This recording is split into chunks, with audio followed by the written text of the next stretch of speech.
We are live. Welcome, welcome, welcome to News and Nonsense at Noon. I'm Auntie AK, aka Kizzle, aka the auntie of all aunties, and I'm here with. I'm Farrah, resident Caribbean queen. I'm Nana, aka the Black Fairy, aka Dark and Lovely. And we are here today. We are gathered here today on this wonderful Sunday that's not so wonderful because it's a bit drizzly. But the world is literally going to hell in a handbasket. And we thought we need to save you guys and bring the news our way. We'll dig through all the news and nonsense that's out there and give you our take on it. We're here to help you separate the wheat from the chaff, the sap from the crap, what you need to know from what you don't need to know. But before we start, what do they need to do, Nana? You need to boop the like button. Boop it now, please, on entry. All of you start pressing the like button and subscribe as well. Yes, please. And also, Farrah, what do they need to do? Can you please sign up to our membership? It is £1.99. Or if you want to be family and get involved in family things, it is £4.99. There you go, guys. And also, please join us in the comments, share, get involved, chitter chatter. And also, just my favorite part, these are just our opinions. We are not experts. We are sharing news as we receive it. We don't know everything. We're just sharing our opinions. As I said, this is like the ultimate cool aunties WhatsApp group. If you want actuals and factuals, ask TLC, Google, or phone a friend. And any links we do share, we're not responsible for. We're just sharing for you to go and do your own damn research. Thank you, please. Now, who's in the chat?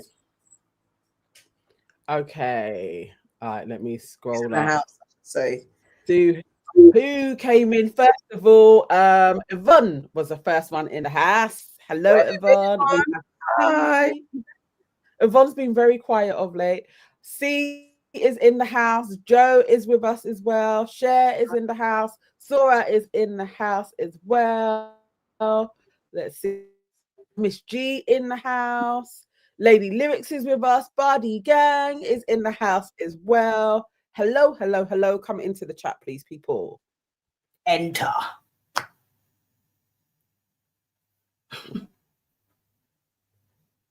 Why is AK on mute?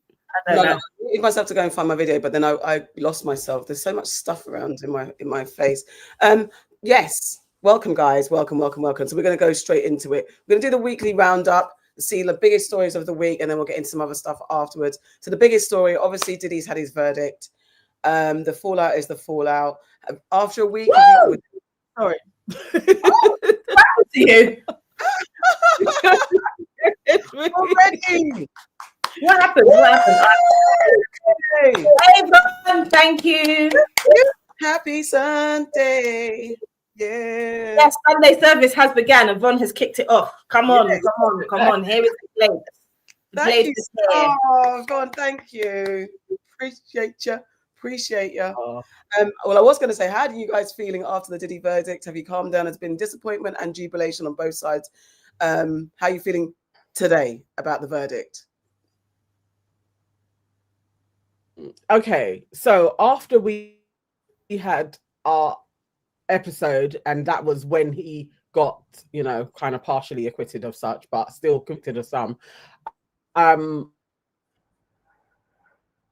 Oh, your internet really is. So even if he does do 5 to 10 years, okay, cool. I'm happy with that. I feel like it's going to be a very fair sentence, and he's not going to get away with it. So I think he's definitely going to do time. Yeah, okay. I think because the judge didn't grant him bail, I'm a little bit more. I feel a bit better because he wasn't granted bail. I'd like him to get the highest possible sentencing.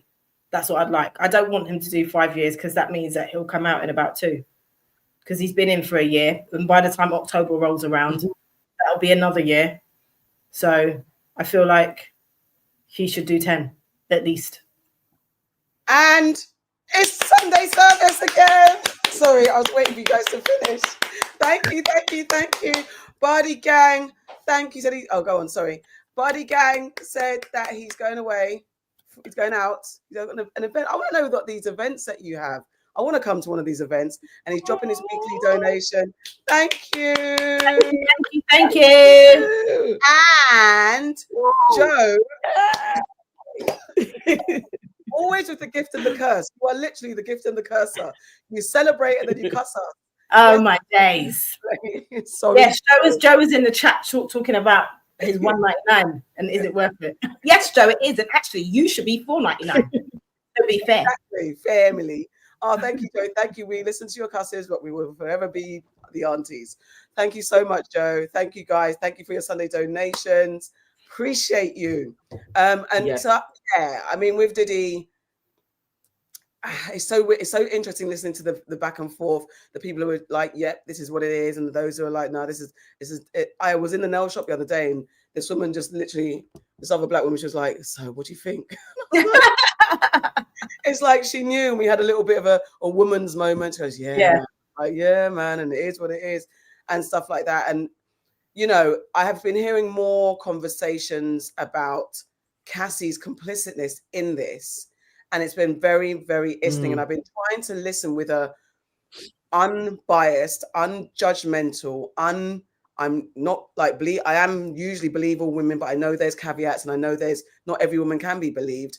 I'm trying to listen with a more open mind about people's perspectives on Cassie's specifically complicitness. And which leads us to this latest situation where Diddy and Cassie are both being sued. Before we get there, we have 2 more donations that have just come in. Okay, Sistrin has donated $9.99. Thank you very much to our entourages. Oh yeah, thank you. Yes, thank our entourage. Yay! Thank you so much. We love you guys on a Sunday. And Sora, €4. Yes, thank you. Thank you, Sora. Oh, Stephanie. Woo! Thank you, Stephanie. Another one. Thank you, Stephanie Morgan. Thank you, Appreciate you. It's so good. This is so fun. Appreciate you. We appreciate you. Appreciate you. Thank you. Happy Sunday and blessed Sunday to everybody in the chat. So going back to what we were saying, that with me hearing, or not just me, listening to some of those other opinions about Cassie's complicitness in this situation, leads us on to this male escort. So this guy whose name is Clayton Howard, who previously used the alias Dave, has filed a federal lawsuit against Diddy and Cassie, alleging years of sexual exploitation, drug coercion, and emotional abuse. So the suit accuses the pair of trafficking him for sex, drugging him, and inflicting lasting psychological and physical harm. So we're going to play what he's saying. And this piece is on the back of him feeling like people, and he's blaming black women in particular for shaming him, for victim shaming him. Here we go. So good morning. I am Dave, the man who has just sued Cassandra Ventura for damages involved in the Sean Combs sex trafficking trial.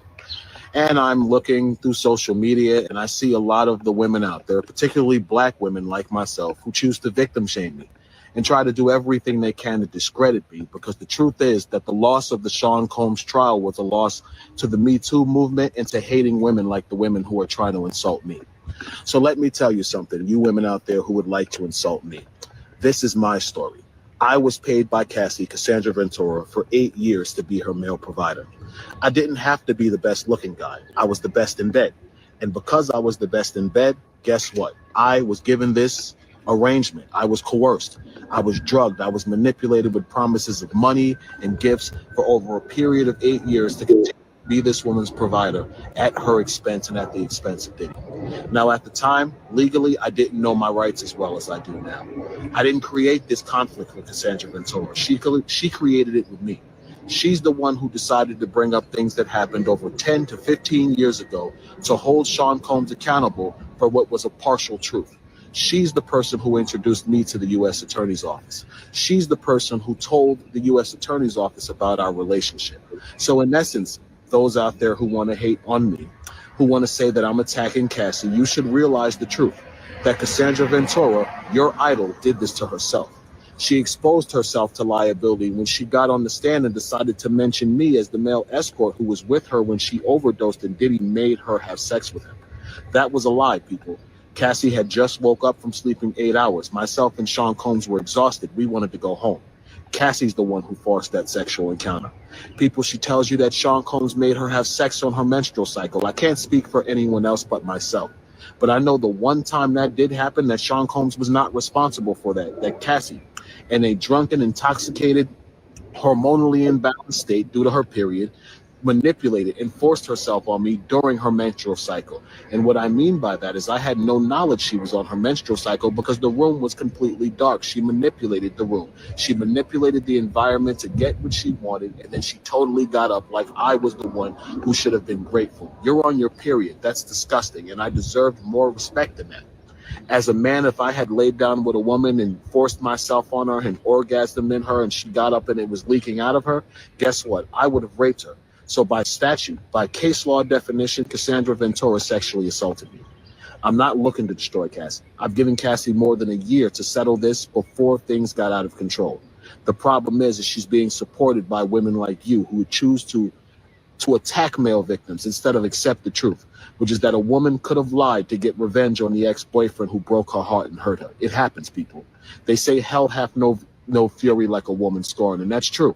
If you hurt some women, they will do everything in their power. If you hurt some men, they'll do everything in their power to hurt you. But I want to end this by saying this. Cassie did this to herself. They say he who sets out on the course of revenge should dig two graves. People, Cassie dug the grave that is Clayton Howard herself. Cassie got on the stand trying to destroy Diddy. She should have took her $20-30 million and walked into the sunset, people. She should have never gotten on the stand and created further liability for herself by telling more of the lie that she created to get this man sent to prison for his life. She made a mistake when she got on the stand, people. She made a mistake when she got on the stand and lied about the events with Clayton Howard. Clayton Howard is a victim of Cassandra Ventura. Clayton Howard didn't ask to be in a relationship with Cassandra Ventura while she was sleeping with numerous men per week. I get it. You all think I was a nasty male prostitute sleeping with women, all different women all the time. It actually didn't work like that. To have certain types of people that can pay you that well, what you really have to do is you have to focus on people who are affluent. And affluent people don't engage in activities like that. So I might have had a client once a month. The truth is I was only a male escort for 2 years. I continued in the profession because Cassie and Diddy continued to pay me very well. And I was an ex-con. I needed money. I was trapped in the situation. I'll admit that. I didn't know what to do. But does that mean I should be victim shamed because the same thing that happened to women all the time happened to me as a man? No. And for those women out there, for you black women who choose to shame me as a black man for telling my truth, you should be ashamed of yourself. That's probably pretty much all I have to say. You will not see me too much in the media. I don't need the public to believe me. I just need a jury of my peers and 12 people to believe me in the court. And thanks to the testimony of Cassie during the trial of Sean Combs, I have that. Thank you for watching. Stop victim shaming. Thank you. Okay. Interesting. So, what do you think? Okay. So is he saying that he continued to be a male escort to Cassie and Diddy? Okay, two things. I'm uncomfortable with him just blaming Cassie. I'm uncomfortable with that. If it was Cassie and Diddy, I'm uncomfortable with him only singling out Cassie. I'm uncomfortable with him saying that she shouldn't have got on the stand. She was subpoenaed. She had to get on the stand. Exactly. She had no choice.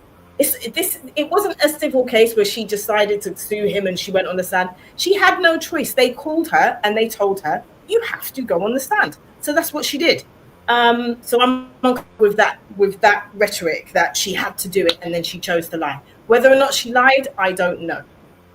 Whether or not he's a victim, he possibly is. Because if he was drugged and manipulated, he could be. But what I would like to understand is, were you forced into being a male escort? Were you bribed into being a male escort you said you were an escort for 2 years and then you continued for another 6 years for this relationship or this agreement, should I say, with Cassie and Diddy?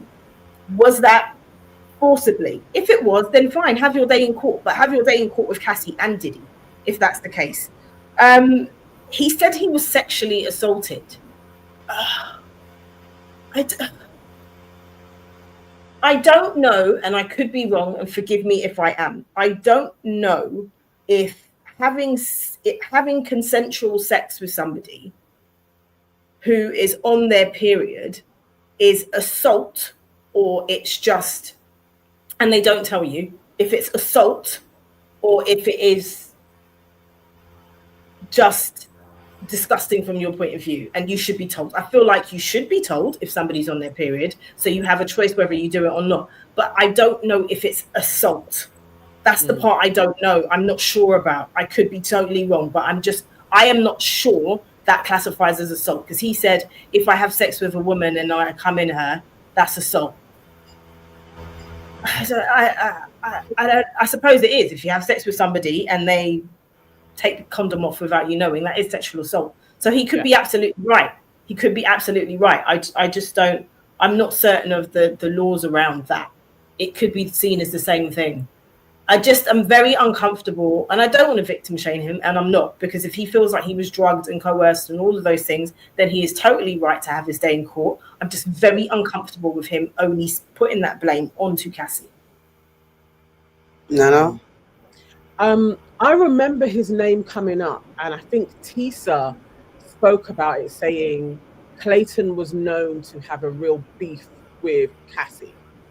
And I don't know if there was some type of falling out. She alluded to maybe it was because of her suing, that somehow maybe Clayton and Cassie at one point had a deal to sue Diddy, and somehow Cassie went against that, got her money, and now he feels like I'm going to ruin Cassie over this. I guess he is suing both of them, and what he's suing them for is very similar to what Jonathan Oddie says he got paid off for as well. An STD transmission and drugging, and just basically feeling like he was coerced to be in that space. And he did get awarded some millions. So he may have a case if everything he's saying is true, and he absolutely, and he did catch something. I think he has a case. And unfortunately for Cassie, the thing is, she was there and in a position of authority as well. So I totally believe that she was coerced to be in those as well. But because she's handing over the money, and she was the one having sex with a lot of these men, I could see she would be up for being sued as well in this, and Diddy as well. Like, I could see how that would happen. And because she's been on me, at the end of the day, now she's a target, because people are seeing her as 30 mil up. So we want some of that money as well. It's a hard one. I don't know. Yes. But something about him comes across to me like he is lying. You see the whites at the corner of his mouth? A liar.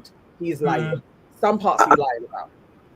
I think, I mean, I hate that so much, and I hate that affliction for people that do get that white corner mouth, but people just do get that. It doesn't mean to say that they're lying.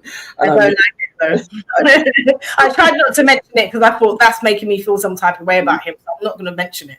It's a nice affliction, and I'm sorry to those who get it, because I know some people just literally can't help it. Yeah, of course. It is sickening. It's interesting. I couldn't apply whether he's lying or not. It's very easy to believe he's lying because he's not aesthetically pleasing, and as he said, he's kind of jumping ahead of the insults because he's jumping ahead of the insults because people have been cussing him like, how the hell could you? But he said, I'm good at sex. And sometimes when you got one affliction, you compensate with another. It's facts, you know. People lead with their skill sets. Do you know what I mean? So if that be the case, and if Diddy, in his moments of power and wanting to be in control of that situation, even they did say, even though it was reported that most of the escorts were good looking, he could also have had that kind of ugly kind of thing, like, I want to see my girl turned out in every which way by every type of person. So there's also that could be part of his fetishizing. I think the reason why, the reason why this guy is focusing on Cassie in this is because of in response to the black women who are calling him out or insulting him. So he's kind of focusing on that. That's why I think he was just saying Cassie, because it is out there that he's suing both of them. I think he's basically coming for, in quotes, us black women who are team sisterhood of Cassie, and he's like, you lot are cussing me, insulting me, but yet you're not believing me. And Cassie, your idol, as he said about her, she's not my idol. But you know how he's talking. he's doing that. So he's leveraging Cassie. He's talking about Cassie specifically to black women to say like you lot. But I would assume that there's lots of Diddy supporters who are men who are cutting him too. No, yeah, but I'm a guess. But his point is he's addressing the women. No, I understand this, but I'm just saying in general, if you're going to do a PSA out there, then cuss everybody who's cussing you. I highly doubt that there ain't no Diddy supporters who are men that are cussing him. So in your PSA, mention that shit. Like, but also, I can also believe that he has been getting cut. I don't know. I have all of the men. I don't think anybody has been coming for the male escorts. He was set aside because he was around for the longest. So it seemed like why hasn't the prosecution put him on stand? That's been the discourse around the Clayton guy. It's like you were there for a large part of Cassie's stuff, the same way somebody else called Jules was as well. And Jules went on the stage, so it was like, why doesn't Clayton go on the stage? But then understand. But now we understand why they wouldn't put Clayton on, because he's got beef. So you can't even impartially talk about this because you're basically saying that you two are. Maybe he needed to be victim number 5. Maybe he also needed to get his. We also know that the prosecution, say no. In hindsight, the prosecution didn't do the best job of handling this case. This is why we're here now with Diddy being charged of the lesser charges being. So he found guilty of the lesser charges, because now the conversation is the prosecution didn't handle this case properly. And really, it was the prosecution. It was just a cover up. I say in quotes, the cover up, allegedly, that the feds just wanted to get the videos from that implicate other people from Diddy's possession, and the rest is whatever, and just expose him for what they could get him on to follow through. But they didn't really care about getting him. Really, it's more about protecting whoever's on those tapes. That's a bigger conspiracy theory about all of this, because it became a bit of a shit show. Because even I had a friend that was in my I've got a friendship group, and we were debating the trial. And one of my friends from the jump, he's been proven right in so many things that he said. And he said from the jump, putting Cassie on the stand so early was a mistake. She should have been brought out later. But obviously, we know that she was brought out because she was 2 weeks before giving birth. And so they needed the impact. But actually, her positioning at the front of the trial didn't work. And it wasn't a great tactic. At the time, I thought, no, he had to be so. But it's seeming like the position of Cassie in this, being not the star witness, but should have been potentially the star witness. The prosecution's trial wasn't great. I just don't know how else they would have done it, though, because if you're going to give birth, there's that. They would end up having to delay the trial to wait for her to come to, or not have her on the stand at all, because she's just given birth. You don't know what could have happened while she. I think they just did what they had to do. I agree with you that the case wasn't as strong as it should have been. There should have been more witnesses, 100%. And maybe this guy should have been victim number 5. I do believe that there was probably elements of coercion from Cassie, but we all know, we've seen it before in the Jeffrey Epstein cases, and the testimonies from the people, the victims, that some of them were led to coerce people into coming and joining them. Sometimes that's what happens. Victims bring in victims. Even R. Kelly, I suppose, victims. Some of the R. Kelly girls, they've been, they've brought in the other girls. It's kind of like how it happens, unfortunately. And then I suppose you have to get into, does that victim truly deserve to be prosecuted along with the main instigator? And I guess, and again, in the conversation, and it's very interesting hearing other people's perspectives, and it usually is men. And it's so difficult. I say it's so difficult. It is interesting hearing men's perspectives, and I'm always going to have a defensive, like, no, because you're men and you don't see it from our position. But then there's also going to be a contingency of men that have a perspective that's fair from their perspective, as also being posed as the aggressor, the monster in the room. So if they have another opinion, I don't always like to listen to it. But sometimes they say things that are just like, okay. There can be fair things, but if you think about what he said, it's like he's saying, oh, because you were hurt by your ex-boyfriend. Yeah. You wanted to get back at him. That's not the reason why she sued him. She sued him because she was going through a lot of therapy. She was trying to work out her pain, and she wanted to actually get some, she wanted him to admit to the things that he had done to her. Mm-hmm. She wasn't even with Diddy in the end. Like, she started dating her now husband. So it's not like it's an ex-boyfriend that dumped her. She's left out on the street. Like, if you want to talk about Jane Doe, possibly because she was quite bitter.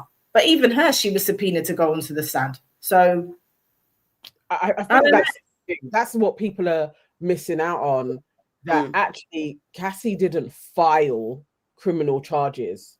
Right. They started to see the lawsuits coming through and was like, this guy needs to be looked into, and they investigated and they brought charges, and then they subpoenaed witnesses. Like, this isn't like Cassie versus Diddy. She's just a witness on it, and she's claiming this is what he did. That is for also Clayton. He probably was spoken to by the prosecution, but he needed to present himself to them as a witness. That loads of people did, and they decided not to put them on the stand. And I think that was a failing on their part. They needed to have way more people on the stand that had stories of being victim to Diddy. It wasn't enough. Like, even having Dawn, I feel like Dawn is a bit of a plant, actually. Like, going back over Dawn Richard's testimony, it feels like a huge red herring. Like, for actually to get and the jury guy actually said so, that who's done an interview now, one of the alternates. He was like, from when she came on, they was a bit like, we don't believe her. So then that casts aspersion on other people talking, Mia as well. It's like, this doesn't make sense for somebody to say that you are routinely being sexually assaulted, but you're doing huge grand gestures for him. I would say that doesn't make a good witness. Even if she isn't a good person to put on the stand. Surely there were more people like Little Rod, maybe like Clayton, that you could have put on that seem to have stories of actually being victim to either them as a couple or Diddy at large, because Cassie didn't have no money other than Diddy's money. So you can say she was employing you, but who was giving her the money for her to be able to pay you? It was this. And then also we did hear from Diddy's former employee where he was saying how Diddy would give him the cash to pay for things, or tell him to use his account. So we know that just because that person's paid, it's not necessarily them that's instructed it to really happen. So I don't know. But there was something else I was going to say. Yeah, they should. You mentioned it before, Nana, I think in the main show, that they should have also had people who were at the parties that weren't freak-offs. You know, all the yacht parties, the white parties, all of these people that attended those things, had their phones taken, were drugged. All of these people should have been witnesses as well. And there's a load of them out there. Yeah, it's interesting. And that's where it gets to what was the point of this in the whole thing in the end? If you're not going to, we're looking at the top level of the law. We're talking about the top lawyers, top cases and all this thing. And why have you gathered basically a lot of the wrong people for this case? What was your intention? To have them ill prepared, to pick dodgy witnesses that can crumble? Because there was a point when even the defense team were like, people were like, oh, they're not doing a great job. But it's like they didn't really have to. They just had to throw low lobs and then pull everyone's testimony. And that's why they were arrogant and confident. That's why Diddy was up in the thing, eyeballing jurors and thinking, being confident and stuff like that. Let's get some comments. There's a few people in the chat saying a few little things. Okay, hopefully my internet will hold out. We have Marcus saying Cassie only weighs 110 pounds. She ain't coerced anybody. Come on now. By the way, shout out to Diddy. I do not know why you keep on shouting out Diddy. Joe said, I feel like the feds lost it once they put Mia, Banga, and Jane back to back. They absolutely did. They lost it. That's why the defense didn't have to call anybody. What's the point? Very true. Let's wrap it up. Mark also says Diddy kept his mouth shut like Epstein. Oh, she's gone. Leverage. They'd rather protect him. Have I gone? I'll say it again. So Diddy kept his mouth shut, unlike Epstein. The FBI couldn't find the tapes, so they had no leverage. They'd rather protect him because if they offed him, they don't know where the leak will come from. All of that. Well, conspiracy, allegedly, but it does feel like what was the point of this in the end? And so on the flip side of all of this, it's all done and dusted. There were a bunch of vloggers and bloggers and content creators that were descended on New York, stood at the trial. They gave us their time, their feedback, their opinions, which I think it was helpful, but not helpful. and depending on who you were following, and lots of remixing. And then you get the fallout. Like, what were you actually there for? Were you there for justice? Were you there to make your coins? Were you there for likes, attention, to maybe get a job on CNN? Who knows? But on the fallout, there's been lots of there was a moment when the verdict was given, and there we saw some people kind of celebrating in a very unique way. Oh dear. Yeah, Armon Wiggins. Let's see. So there was this.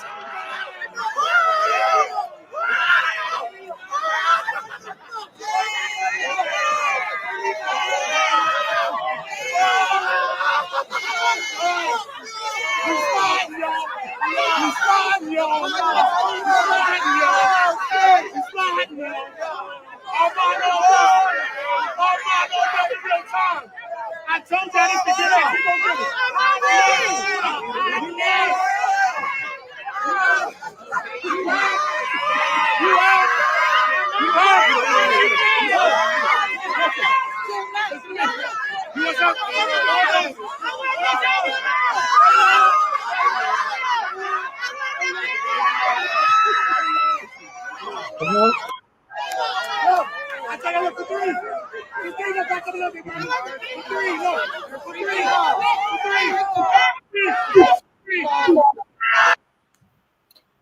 Baby oil looks like not the only thing they're using.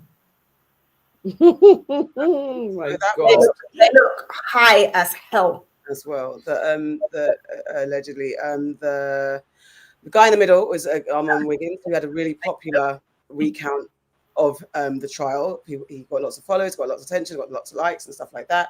So he's one of the main candidates in this trial reporting, and he got kind of cussed out for this moment. He did issue a statement. He said, yesterday, a clip of me outside the courthouse went viral and was taken out of context. What started as a light-hearted moment, part of a long-running joke with my audience, was misinterpreted as support for Sean Diddy Combs. That was never my intention. For the past 60 days, I've worked hard to cover this case with honesty and objectivity.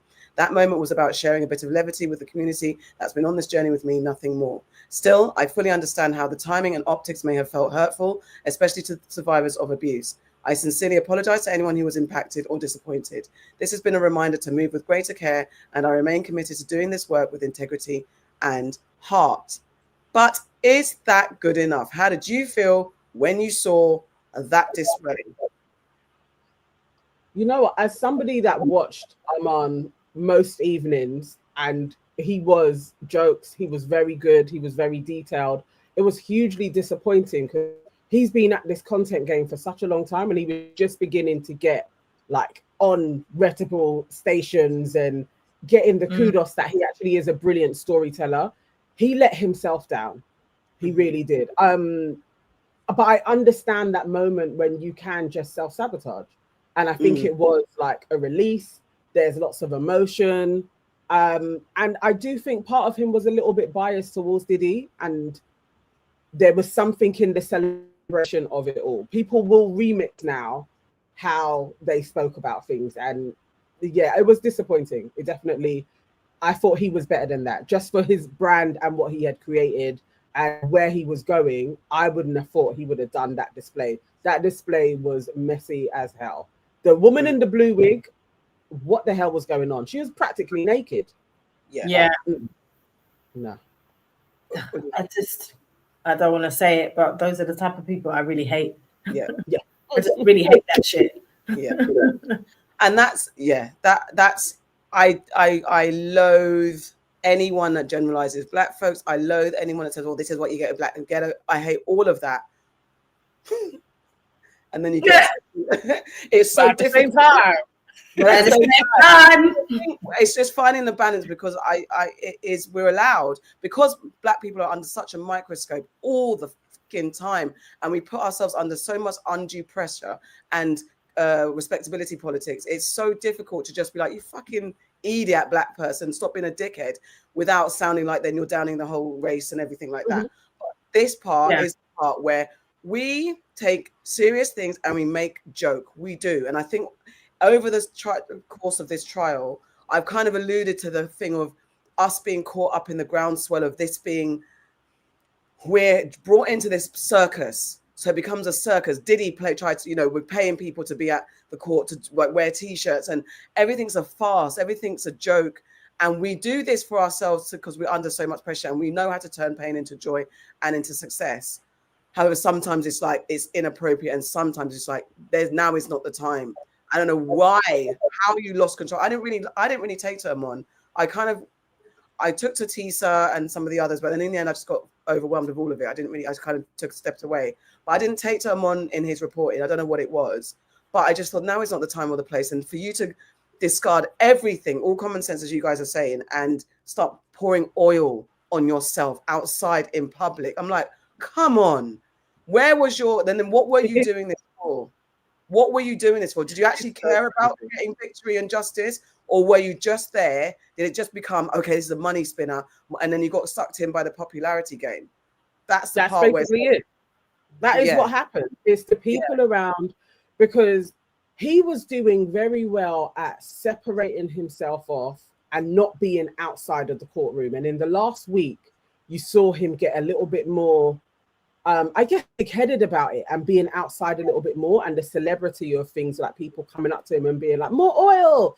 And it's like, that has its place in your apartment when you're doing the recap. You can do that. You can mess about because it's just you and the audience and a camera. Like, it makes it a little bit smaller, but funny. Outside with all manner of phones and bloggers, and it's like, yeah, it went to your head. You got gassed. And that's a shame that you didn't just leave like Tisa did at that moment. It's like she didn't even do a live. It took her hours to do a live because probably you're so heightened in, wow, we've been covering this for weeks, all of the things that you've done. You can fuck up when you're on your rise if you don't just take a moment to recollect with yourself. And he didn't do that. He got caught up, and he did try and double down, and then he apologized because probably some people were like, we can't have you on our platform until you do an apology. But yeah, it's a shame, but it's a lesson for everybody because, this can happen to anybody. Really, depending on whatever it is that you want, and you get close to it, you can be like Carissa, you can fly too close to the sun. It's life. Yeah, it is a lesson learned, and also seeing when certain bloggers start to adapt their style, which I'm wondering in the moment, because I think Tisa had a kind of a way. Then I think I saw someone, I can't remember her name, another person kind of starting to be a bit like Tisa because Tisa was getting popular. So then it's like, okay, I've got to be like this. When actually, no, this is for you. And it's lesson learned to being true to yourself. And it's also new to everyone. So who knows what's going on? You never know what's working. You could truly have a passion for doing this. And like, you know what? I need to stand out. I want to do this. I've got passion. It is very difficult in the moment. But, Charlie... It was disappointing. It was disappointing. After a while, anyway. Say that again. I said I stopped watching Tisa after a while. I started watching what's her name? Attorney Simone. Yeah.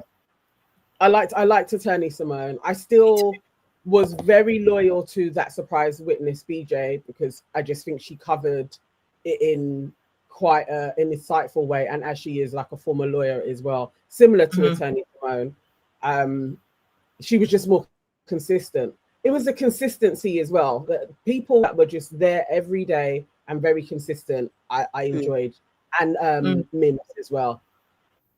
Make it make sense. I really liked his overall at the end of the day because he's just calm.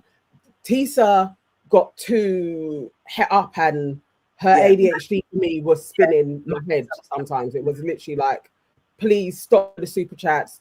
Just get the story out and then go to the super chats afterwards. It was a lot. Yeah, it was. But it's interesting to live through this moment. It is interesting, and it's interesting. It's you hope there is the birthing new news tellers. It's a new way of telling the news. Yeah. And and Joe's saying Tisa wasn't objected in fairness. She's now facing a backlash because she did get superhumanly invested. But that's also a lesson learned. She was passionate. And she really was like, I need Diddy to go. It's like, but her passion, I didn't doubt her passion. But again, you get clouded by someone's opinion because there are a few times when she's like, no, this is how I feel. I was in the room. You get caught up and then you get taken on a journey of, okay, this person's really feeling and telling the truth. And then there are probably people that follow Tisa that super let down. That's why she's probably getting backlash because she really made you feel like Diddy's going away for 50, 100 years because there's you know what I mean? So, yeah. She's not a lawyer. She's not a lawyer. That's the thing. No. But then even lawyers got it wrong. They did. Yeah. But, you know, I think that's the thing with jury, isn't it? You can never actually tell what the jury is going to do. Yeah, exactly. Alrighty, so moving on to a whole different story. We spoke about it in the main show that about what happened with Bob Vylan, kneecap at Glastonbury, and the BBC broadcast controversy. However, it came out this week that the BBC's director of music, Lorna Clark, who I will let you know is a black woman. I've met her a few times in my times at BBC. This is Lorna Clark. She's actually stepped down from her duties following the backlash over the decision to live stream punk duo Bob Vylan's Glastonbury set, during which chants of D to the IDF were led by frontman Bobby Vylan. The BBC has apologized for airing the offensive and deplorable content, their words, and is now conducting an internal investigation. I'll go for a bit of who Lorna Clark is afterwards, but I'll just play a video of the discussion about what happened if you guys didn't know. So yeah. Hold on a second. This is basically what the BBC is saying. Is investigating the BBC over their decision to allow this to be broadcast. The BBC Ofcom have said they are very concerned. While the Shadow Home Secretary Chris Philp has also warned police that if Pascal Robinson Foster, for that is the name of the rapper singing half of the duo, is not arrested, it would be a clear example of two-tier justice. After all, Lucy Connolly still behind bars. I think she's released later this month. So 31-month sentence for inciting hatred after a social media post on X. Why would she be prosecuted and jailed, but not these rappers? We're also going to be talking about the welfare reform. Keir Starmer launching a last-ditch attempt to convince MPs to back his rather matter. I can't stand GBN, and I cannot stand this woman talking. Like, there's so many other platforms that we can use. You know what? I mean, I just Googled it. It hurts me so much. Is what it is. Julia is just the worst woman. For one, these guys are so far from rappers. Then so just because they're black, they must be rappers. Exactly. If they don't do rap, it's just at least get that correct. At and the least woman get it right. The woman that she's referring to has been put in prison because you can directly cite that her tweets and the tweets that follows caused violence. Now, exactly. if you do the same with the chants in Glastonbury, that you can say this happened in Glastonbury and then this spike in violence happened to IDF soldiers, you may have a case. If you can't do that, you don't. So that's why they're going to be investigated, I guess. But once those people were chanting in Glastonbury, the IDF were killing 96 people, 96 civilians, and the day before they killed 78, and the day before they killed 76, and the day before they killed 60, and the day. Do you know what I mean? I could go on and on and on and on and on. It's there's no direct link to IDF soldiers, as everything you said, Nana. This woman is a fucking bigot, idiot. I cannot stand her. She makes my skin crawl. She is the vile human being. So back to Lorna Clark. So she stepped down. And just in her camera, she's basically the director of music at the BBC. She oversees 6 national music networks, 1, 2, Radio 3, 6, 1 Extra, Asian Network, live events, music commissioning. She's had 30 years in broadcasting, beginning in 1985. She became the program director at KISS in 1990. She was appointed head of mainstream programs at Radio 1 in 97. She developed initiatives across BBC television work. She's basically a big bollocks at BBC, and she's had to step down. Yeah. Do you think she should have stepped down? No. Do you think? Because they said, Scapegoat. They said that there were signs of Bob Vylan. Bob Vylan are always a controversial act. I actually never heard of them until this, so I'm not following. So I didn't know who they were. However, it's now being said that maybe a week or 2 weeks ago they'd already said some stuff. So they were already apparently. So they were on notice that these guys are possibly politically controversial. So there was a heads up. They said what they said. I'm for whatever. I'm for them, whatever. But there was a heads up as a business, as a professional. There was a heads up that these guys are a bit controversial, same as kneecap and all that type of stuff. So now the subsequent result is that BBC have said they're no longer going to broadcast risky live performances from acts that are particularly deemed as risky. They're not going to broadcast them live if they have that dilemma. Up to them, because there's mainstream performers that are saying the same thing. So I'm just saying this is as a business, this is what they're saying. Should Lorna, as the head of music, have stepped down? Is it right that she stepped down? And they said she stepped away during investigation. Yeah. Whilst it doesn't mean to say that she's actually 100% leaving, but sometimes this tends to be, we're going to step down altogether. But let's see. We don't know if she's actually going to leave. What do you lot think? And from a business perspective, what do you think should happen? You know what the thing is? Yes. Purely like, as an organization, you said something has gone wrong. The head should step aside while it's being investigated. Now, why is fuckery? Because it's the BBC and it never happens. But when it's a black woman's headship, they're really quick for it to take place. And that has always been the case. Whenever it's a person of color in the BBC and something under their watch goes wrong, they always step aside. And so that's why it's another pattern of the BBC is institutionally racist. So I hate that this is happening to her. I have so many friends who herald this woman for She's them amazing. Keeping their jobs. Literally, them keeping their jobs is because Lorna stepped in and was like, we can't get rid of this. And another boss has been like, they got to go. We don't like them. So if she does go, this sets the BBC back decades for black entertainers and journalists and broadcasters on there, because you don't have somebody in the rooms, in the upper echelons of it, to fight for you. So it would be hugely disappointing if this happens. And I would just think that they would do this. 2 black men on a big stage protest against the establishment and what the establishment want us to think of Zionism. And a black woman falls for that. I see the pattern in that this is how it's going to end. And for that, I would say it's a fuckeries, but she is a brilliant mind, and I would love all brilliant minds to leave the BBC anyway. 100%. And leave them destitute. So for that, I don't want her to lose her job. I don't want her to fall on this sword, but bun the BBC, so I don't mind if she does. Yeah. Absolutely bun the BBC, and I'm very glad that I can say that now with chest. For many years, I was unable as a BBC employee to say that shit.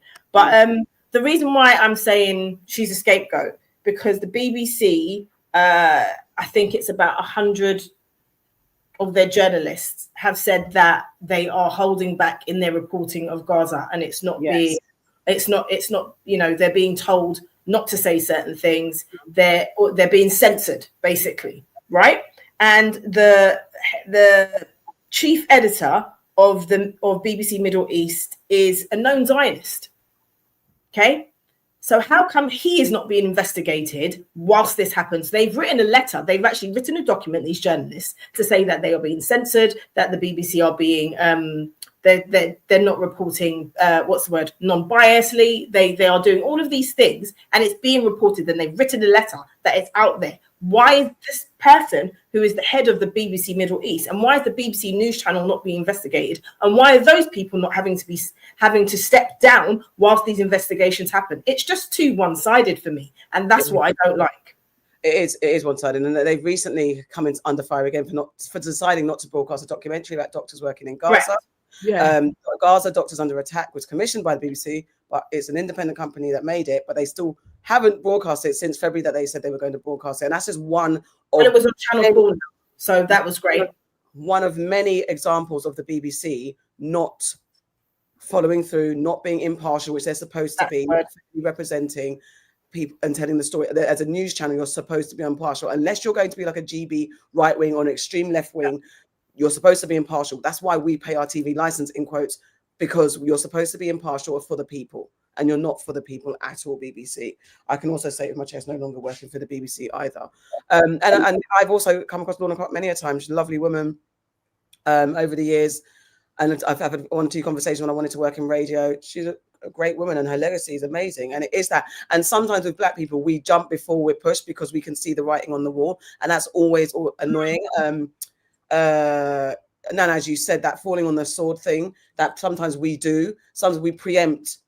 And I hate that we also are in that position, because we kind of like, do you know what, let me pack my stick in my handkerchief and go, because we know what's going to happen. I hate that. Sometimes I'd like us to be able to stand firm and say, no, fuck that, I ain't going, because a white man would. I'm not going. But at the same time, I also don't want you to stand on business for an institution like that anyway. So take your great mind and go elsewhere. But also, I wish you could just be like, fuck, you ain't moving. You want me to go, push me, take me, do, you know. I would say that they probably did push her. Yeah. I would definitely say of this woman, I don't think she just stepped down. I think they were literally like, we're going to remove you. If you even just think of the pressure from the various MPs that came out straight away in condemnation of the BBC, you know how they go. Like, this is, but I mean, even still, it's like even just talking about Palestine in any way, and hearing now through Reddit forums the amount of people that have had letters through their doors, normal folks like us, they are ramping it up. The more people get to know everything, the more they start doing draconian measures to stop people from talking. And so, yeah, I think they have pushed her. Yeah. If she makes it back, I'll be so surprised. I'd be like, wow. She shouldn't, though, on principle as well. Yeah. On principle. What were you going to say, Farrah? No, just basically what you guys said. In the comments, take it out the gutter, okay? The British Broadcasting Company, not big black cocks, okay?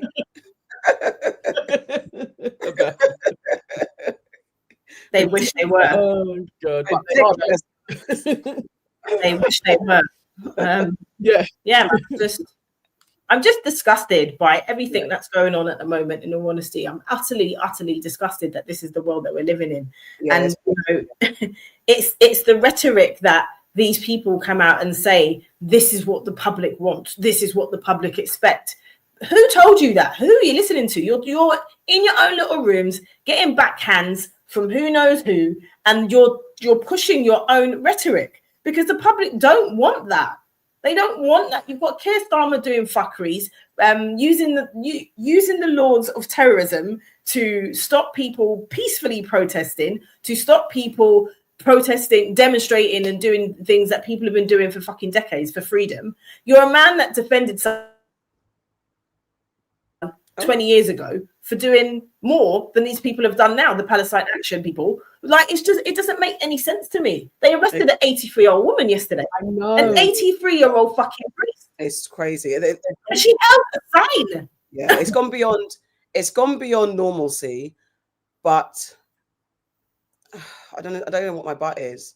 It's just all in sight. It's the in plain sight thing that irks me the most. Sorry to interrupt you, but I was just going to say, you would think that because they've seen how the tide is turning, that they would actually make a change. But no, they're just trying to hold on to it for so much longer. No, because they know that what they've been sleeping. I swear, if you watch Wall-E, the cartoon, it's just they've walked us into this apathetic state. We are in an apathetic state, and they've removed our liberties. They've blinded us with some sort of liberalism and democracy, and they've taken away our rights. They've turned it off, and we have not. We've fallen for it. We've fallen for the okie doke, and it's not. I'm not even blaming us, because you've got to live every day. You've got to keep moving on. You've got to keep going forward. You've got to pay your bills. They've lulled us into a false sense of democracy, freedom, and we've got to work every day God sends to make money to pay for these superficial things. If we really touched grass, hugged a tree, and really understood about connecting with our roots and who we truly are, we'd overthrow them. But they're not. They know what they're doing. They placated us with shiny things. They have. And then you're absolutely right. They have, and then they lull us into this false sense, like you said, and tell us that we live in a democracy where if you don't like something, you can vote against it, or you can demonstrate, you can protest. That's how the country has been formed. But you can't, because you're going to get arrested depending on what flags you're holding. It's actually it's a wild state of affairs, but also. Shams put up a post, not even about this. She was talking about Apple selling us out. But also, the top line of what she was saying was, the thing is, we all have to get very uncomfortable for anything to change. And that's the state of affairs now. We're comfortable. And before, maybe you could kind of rabble rise with just a few people being out there protesting.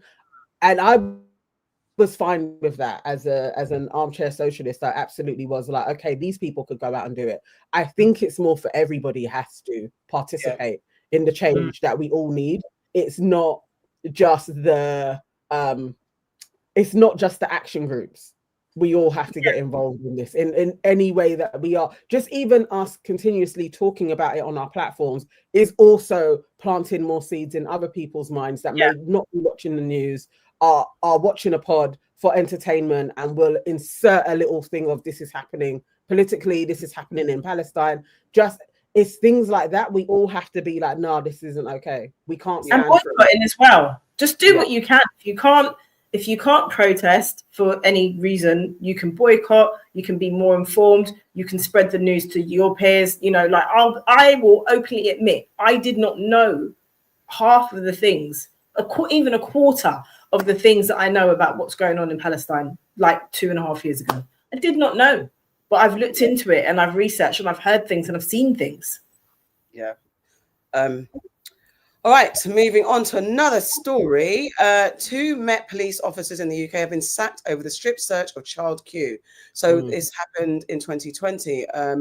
2 Metropolitan police officers have been dismissed for gross misconduct over the strip search of a 15-year-old black schoolgirl known as Child Q at a London school in 2020. A disciplinary panel found the search was disproportionate, inappropriate, and unnecessary, left the child feeling degraded and humiliated. The incident sparked widespread protests and raised concerns about police treatment of black children. So I'll play a video and we will get into it. Yes. I remember when we initially spoke about that in 2020, one of the first shows. Yeah. And this is disgusting. And then found out this had been going on in schools. Yes. Like, even an isolated incident. Right. All right. Happened to Child Q. PC Ray was in a position of power when she and 2 other police officers strip searched a schoolgirl. Child Q was just 15 in 2020 when officers in Hackney, East London, told her she would be arrested if she didn't remove all her clothing, including her sanitary towel. She was searched for suspected cannabis, but none was found. A misconduct panel concluded the search was disproportionate and degrading. What we've seen today is that the panel are very clear this should never have happened. We've had some very strong findings about the officers involved. And I think what this shows is the importance of raising concerns and complaining. Because had the child's mother not complained, this case would not have come to light. Who are going through racism, sexism.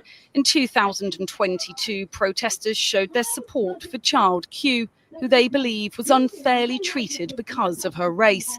She did not have an appropriate adult present for the search. The latest figures show that more than 450 children were strip searched in a year in England and Wales.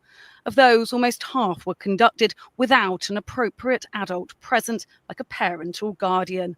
And black children are 4 times more likely to be searched than others. The panel found race was not a factor, but described the search as a disastrous and negative interaction. We are deeply sorry for what's happened here, and ultimately, not just to Child Q, of course, first and foremost, but to her friends, her family, and the community around her. This stop and search, to be clear, should never have happened, and certainly not in the way that it did. Sometimes we know that violence and drug-related crime will occur more in some communities than others, and ultimately stop and searches may be increased in certain areas where we know that that's required in order to keep the community safe from the threat of knife and drug-related crime. Sadly, we know sometimes that means we have a disproportionate number of people from certain communities. The panel found the strip search was a significant error and humiliating for a 15-year-old child who will be affected by this for the rest of her life. Yes, in the last half an hour, PC Shadinsky and PC Linger have both been dismissed, and PC Ray has been given a final written warning. Now, this is just the latest case to erode trust in the police within communities. We did hear inside today, it was said that race was not a factor in this case, but nonetheless, it was described as a disastrous interaction between officers and this young woman, and it was said that they should have foreseen that the impact and the damage that would have on communities. In the last few moments, we've just been hearing from the solicitor representing Child Q, and she has said that this should never happen again. There can be no change without accountability, however. So while the family welcomes the panel's findings and the firing of 2 of the 3 officers, they also note that the Met have not taken the opportunity presented by this case to grapple with the structural issues of race which continue to undermine their standing with Londoners of all backgrounds. Well, this evening, the government have told us that they will be introducing safeguards around the strip searching of children, and they say that this case once again raises significant concerns amongst communities. We're joined now by former Met Detective Superintendent Shabnam Chowdhury. I think we can remember the uproar when this case was first revealed, Shabnam. So how do you feel about today's findings? Oh, hi there, Charlene. Not surprised at all. There were a catalogue of catastrophic errors by the police officers concerned, those 2 that have been found guilty of the gross misconduct. So I'm not surprised at all of the outcome today.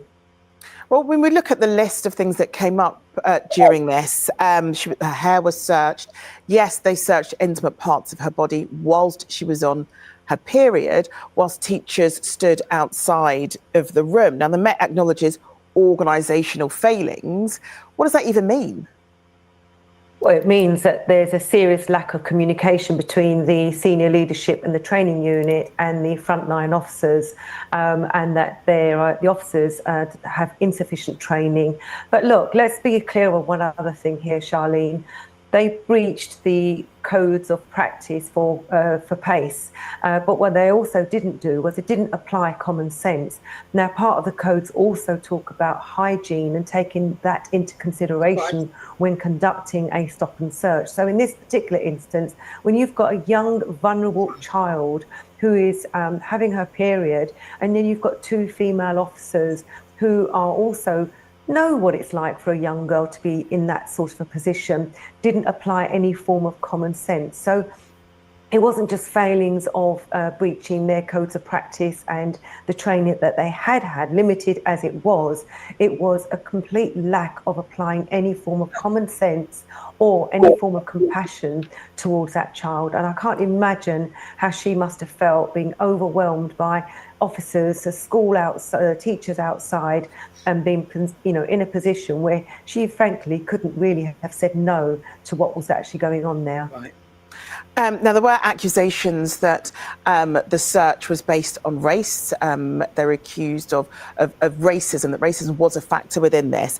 And the panel heard that black children were found to be considered older and less vulnerable than their white counterparts. Though in this occasion, they said race did not play a factor. What do you make of that? Well, I think the issue with that, Charlene, is it's very, very difficult to prove unless the officers come out with some form of an admission. We know that young people, and particularly from the black community, are disproportionately subjected to stop and search in any case. And then trying to prove that this is the case in this instance is going to be very difficult unless you get clear admissions from the officers. And I can't think of any cases where there have been findings like that. Generally speaking, the outcomes are that there was no evidence or they couldn't prove that was the case. So it's very few cases that are actually proven. I think there needs to be some more in-depth scrutiny around that with regards to how these misconduct processes actually look into the disproportionate targeting of young people from the black community or from diverse communities.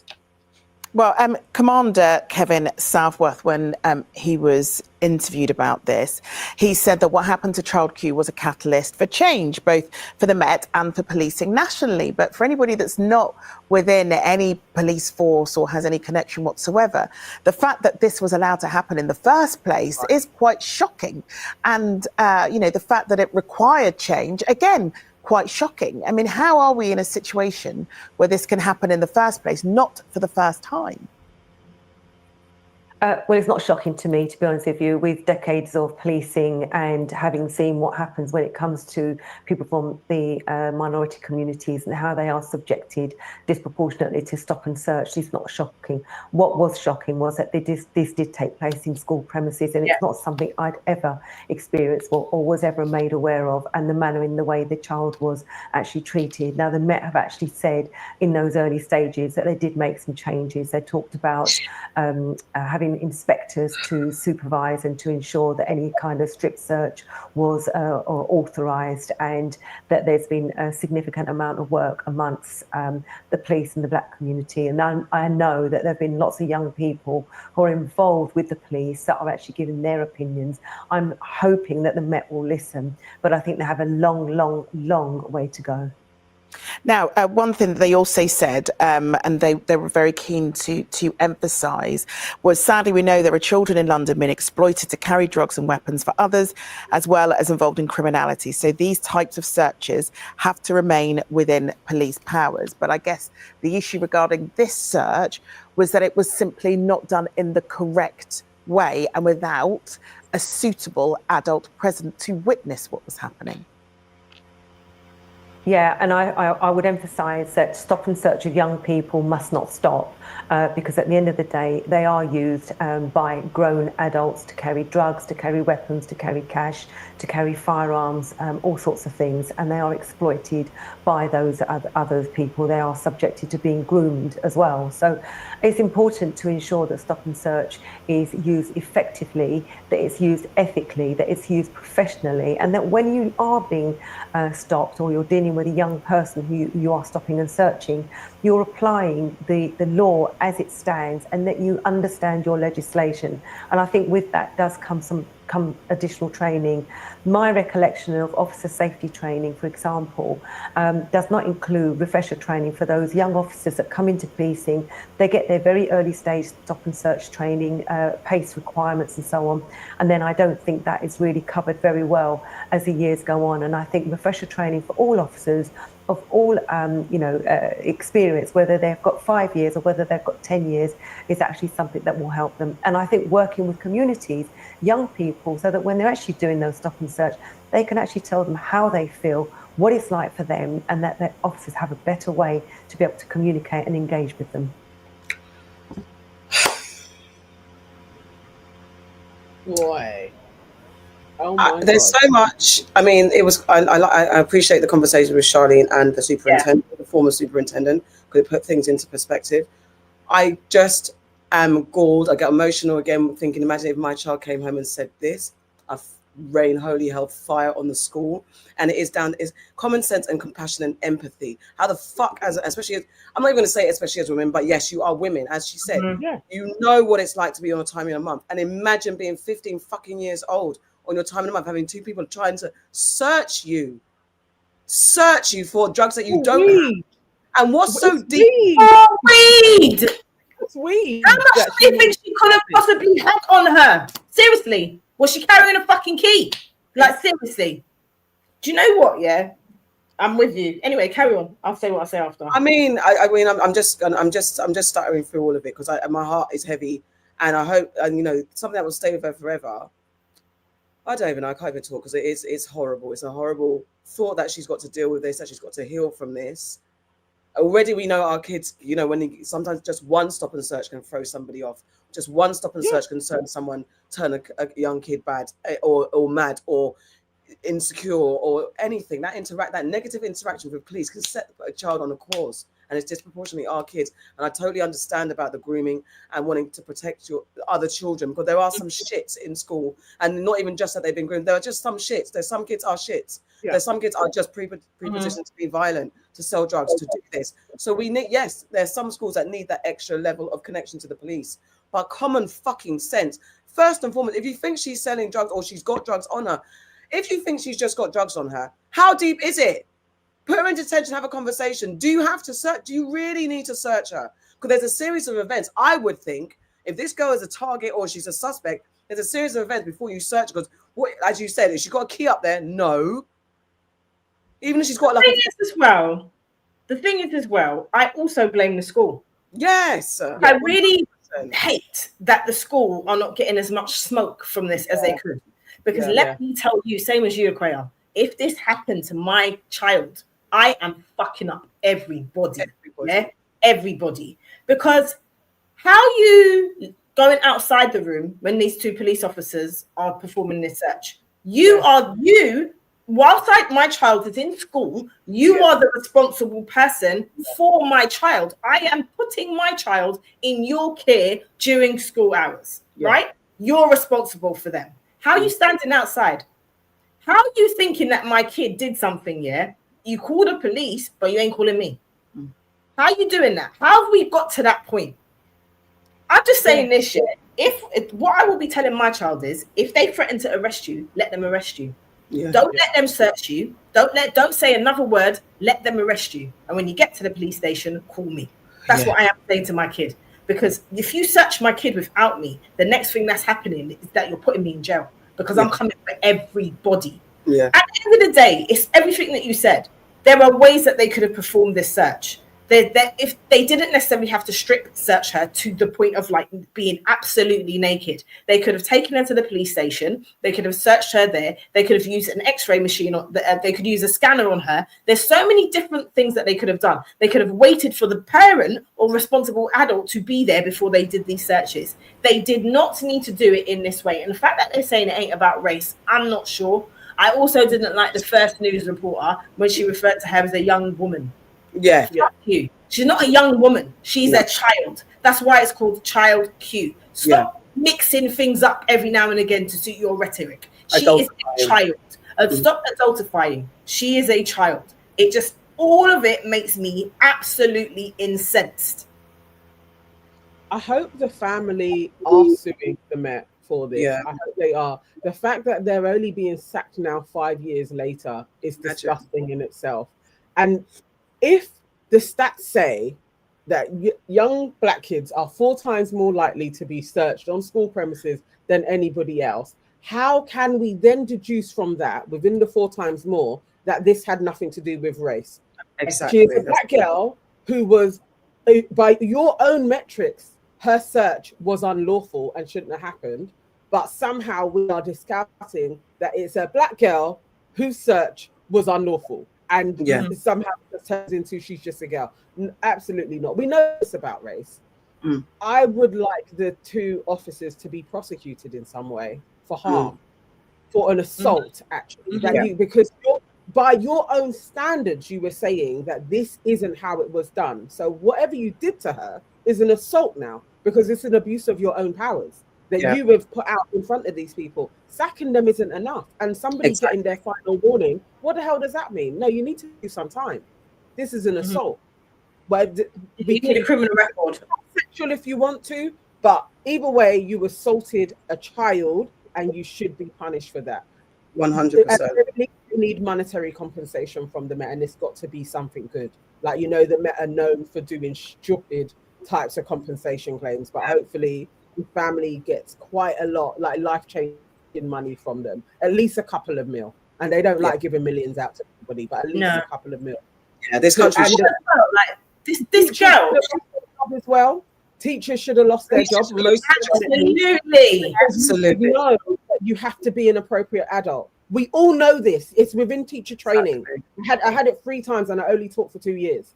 You know that if anything happens within the SEN or the pastoral care, they can be appropriate adults. You need to be with a child in front of the police. And, we all know also, it's not even common sense, but also as a teacher, like I went on my daughter's school trip the other day. They sat us down and they gave us a briefing, right? And you're not even allowed to go to the toilet as the volunteer with the child. It has to be a teacher. The teacher has to take the child to the toilet. There are certain things that have been in place for a long time before this, but like prior to 5 years ago, in terms of how you're supposed to act around children and safeguarding them. The teacher should have got done for this too. 100%. When they said, the minute they said it's not no. Someone in the chat said something like they changed the name of the school. Whatever the case is, even the minute they said this has got nothing to do with race, it's that contradiction. How can you have the stats and say, but this particular one, the woman, the former superintendent already said it. It's very, I get it's hard to prove, unless they say you effing racial slur or something, then you can't necessarily predetermine. You can't. But based on stats is what they do when they want to convict people higher in huge amounts. They use stats in it. So probably 4 times is a lot. It's not in 1 time. It's not 2 times. It's 4 times. The minute they see us, our kids, they adultify them. They adultify them in all aspects. I remember one time I was outside my mum's and there's these young kids getting into an altercation with this white man at a restaurant and his missus. They were being leery, but the man turned on the girl, and me and my daughter intercepted. We had to get involved and intercept, saying no. And when they were recanting, he goes, yeah, this woman. I was like, that's not a woman, it's a girl. And it's so mad. I don't know if then white people have a blinding thing where they can't see us as real who we are, because the girl looked like she was younger than my daughter. She looked like a little slip. She wasn't even tall, a little bit heavy, but she was a kid. You can see kid. This man attacked her like she was a grown woman. And when they were recanting, they were saying this, those big women or whatever. And I said, they're not women, they're kids. I don't understand what was going on. They're kids. I don't know what it is. It is a part of racism. It's a part of the lens. It is to see one black person and call them an IC3. They tell on themselves all the time. You see more of us than older than we are. Like they can't see, because you've added on layers of a misconception when you see a black person. So they just do the most. It's like, I'm under threat. Did we enslave you? That's do you know where that comes from? Their fear comes from the day we recognize and say, you know what, fuck you. And that is what it is. They're always on the defense. I don't care. That's where it comes from. They're always on the defense. They're always thinking one day these black folks are going to stop smiling and busting joke and take us out. And that is what they're scared of. That's why they're the majority. They're reckoning the day with the chair. What was that thing? When they're at Montgomery, they're waiting for that to happen, and that's why they're always on the defense. So they always come at us first because we're just keeping it calm. When we get fucking really woken up and decide to retaliate, woe betide, woe be fucking tide. I swear to God. Let's get some comments. It's so insensitive. You may as well read it because my thing keeps on dipping in and out. All right, cool. Let me scroll back a little bit. Sorry. Yvonne says they also removed her from exam and then made her go back after the search. Duty of care. I was just about to say, she was 15 doing GCSEs at the time. Like, how has that affected her whole life? How? And then Stephen A says race is not a factor, LOL, but then you have a police officer just before state that same. Some communities need to be policed more than others. Yes, it's real. Why he said that? Yeah. Exactly. It's like they said, Yvonne said the safeguarding person was not on shift the day the search happened, so the teachers called the police, but not her parents. There was a whole fuckery afoot that as teachers, and again, it's that whole power trip. It's, oh my God, there's weed. How deep is it? If she's got weed on her, so what? If you suspect her of someone who's supplying weed, then what's your procedure for pulling her out of like, I don't know. Her parents. Whatever you do, you're supposed to call the parents. Her parents. Standard. Her parents. And this kind of thing about retraining, because I think Sora says police officers need to study at least 3 years before being able to work because they are the dumbest people sometimes. They are the dumbest. They are. And also something in, because I get when they're like, they've got a lack of numbers, they've got to make up the numbers, so they do an open sweep and I call everybody to come in, but you've got to do the training, because it's not just about refresher training, because you just also have to have that empathy, that human thing of they need to have personality. Personality. There's so many different things that they need to have before they just go and do this exam and say, I want to be in the community. Sorry. No, that's it. That's all I was adding. Police in the community, you've got to have. Say that again, sorry. You've got to Petition. And you know what? Big up for that, because that's one of my favorite albums of all time. That's one I think is one of the first albums I bought from Public Enemy. They're my first hip hop group that I loved all day long. Fear of a Black Planet. Abso-fucking-lutely. That is it. That's my fucking mantra. I swear to God. Thank you so much for that. Fight the power. Fight the power. Yvonne says, you know what else is the thing about the safeguarding person wasn't there. The girl is in an exam. Maybe outwardly you can smell weed when you walked past her, whatever the reason was. Mm-hmm. She's no threat to anybody though. In those metrics, it's not lunchtime.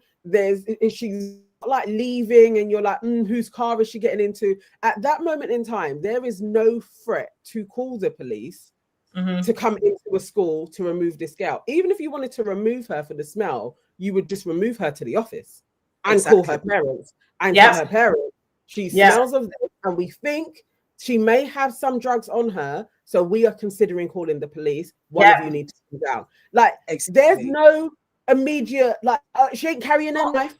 I only can take searching somebody for a knife, a gun, or drug dealing that you have seen take place. Exactly. It's an active threat to the other pupils in school. Other than that, why are police coming into the school to search anybody? There's no threat. No point. There's no threat. Destiny says exactly this. As a whole grown woman, when I go doctors for a checkup, he calls a person in the room to make sure I'm comfortable. And these teachers thought it was okay not to make sure this child was safe. Exactly that. I get asked all the questions when I go to the clinic. Do you want someone in? Do you want a woman that is? And as a grown woman, no, it's disgusting. Okay, so more disgusting news. I'm very sorry to say. There's a Windrush exhibition that's been vandalised in South London. So portraits from the Windrush Untold Stories exhibition in Bristol's Windrush Square were vandalised early Thursday morning, sparking condemnation from the community leaders and campaigners. The public artwork, which honours the legacy of the Windrush generation, was described by organisers as a target of a blatant act of racial hatred. The Met Police said a man was spoken to at the scene, but no arrests have yet been made.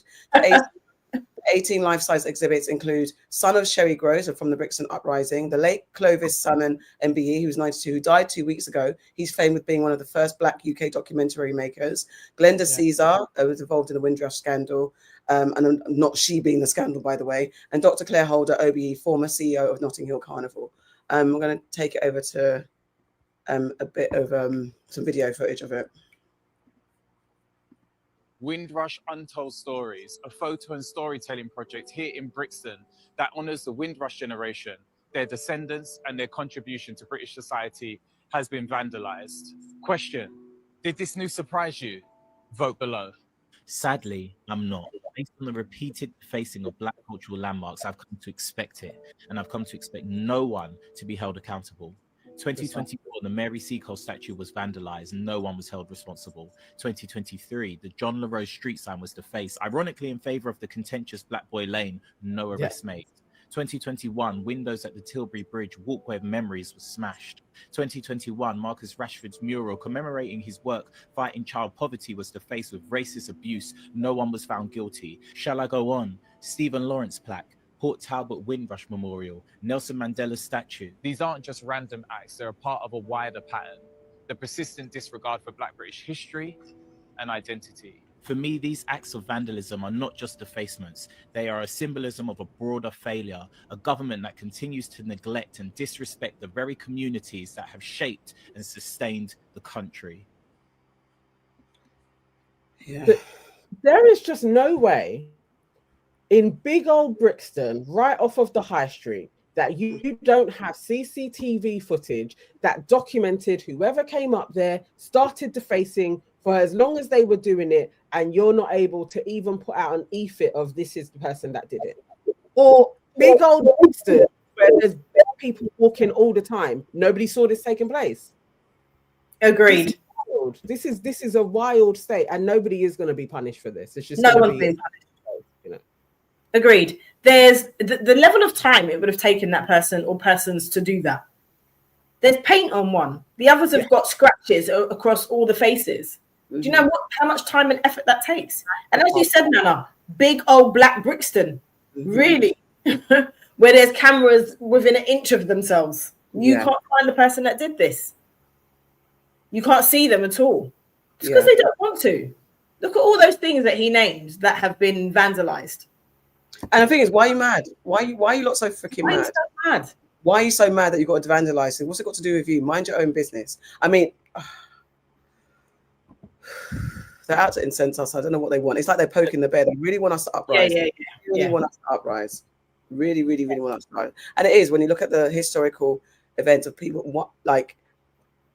what is, I'm repeating myself, what is it that you see when you see Black faces, historical Black faces, part of the land that you live in, the freedoms that you enjoy as white people are the same freedoms that are from the contributions of us. I hope you don't understand. That's what happens when you don't teach history properly in schools. You don't understand how other communities, you're not just here like big bold bird England. It wasn't just you on your own. You actually did not do any of this on your own. Your wealth is on the back of us. no matter what, is on the back of us. You would not be here. Keep saying, oh, it wasn't for England, we'd be speaking German. No, it wasn't for blacks, you wouldn't even be here. You wouldn't even have an island. You wouldn't have this fucking empire. How about that? Yeah. How the fuck about that? Us original humans, by the way. Right. It is incensing. It is incensing. And, you know, all that does is go towards people when you're putting in for your community stuff to take place, like, oh, but what are the risks, and, you know, the vandalism, and should it sit here? So it's always like things that happen around Black experiences, it always seems to be like it has to be cornered off. It can't be out on display because for some reason there are some vandals that can't help themselves but to touch it. What is wrong? Like, why can't it just live and people be celebrated and you just go about your business? Like, I find it so strange. That is always a fear of mine. Whenever I hear that they're doing something, even if I don't like the reason behind it, like the stuff that they've got in Waterloo, for example, about Windrush and stuff. Even if I don't like it, I always have this massive fear of, oh, someone's going to fuck with that shit. They're going to do something to it. I think the one in Waterloo always pisses me off, and it is a beautiful bust. It's a beautiful statue, but what it represents because of what they're not doing.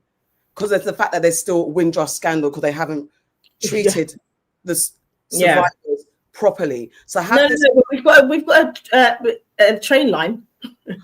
We've got a train line. Oh, thank you guys. Thanks. We've got a train line. We've got a train line. The train line that the Windrush victims can't even ride for free. That part. So we've got this statue, and it's a beautiful statue. But every time I pass it when I go forward, I'm just so like, fuck off. Like, but because it's in a station, it's going to be harder to vandalize. So that, in that sense, it's protected because it's within a station. Ezekiel the Max says, and that's true. Let that be a Holocaust memorial. They would have found the culprit in 24 hours. Oh please, and they would be in jail. 100%. Definitely. And they would be talking about it. Prime Minister's questions. It would be a whole thing. Yes, because even trying to find news stories on this. Yeah. Reporting on this, where? It's only in the Black spaces I've seen it. Like people on Instagram. Yeah, talking about it. That's it. Or The Voice. That's it. It's not been any mainstream media. I've not seen it at all. All right, guys. So you guys got kids, young kids in school. So apparently, parents have won term time holiday fine debate after 150,000 people sign a petition.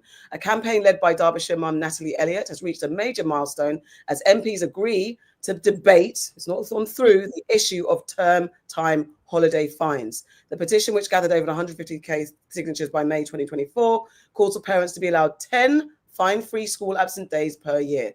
The move comes after years of growing frustration over rising fines and challenges faced by SEND families. I've got 2 videos to play. I'll play the first one and just give it an overview, and another one where this guy gives a bit more discussion. Here we go.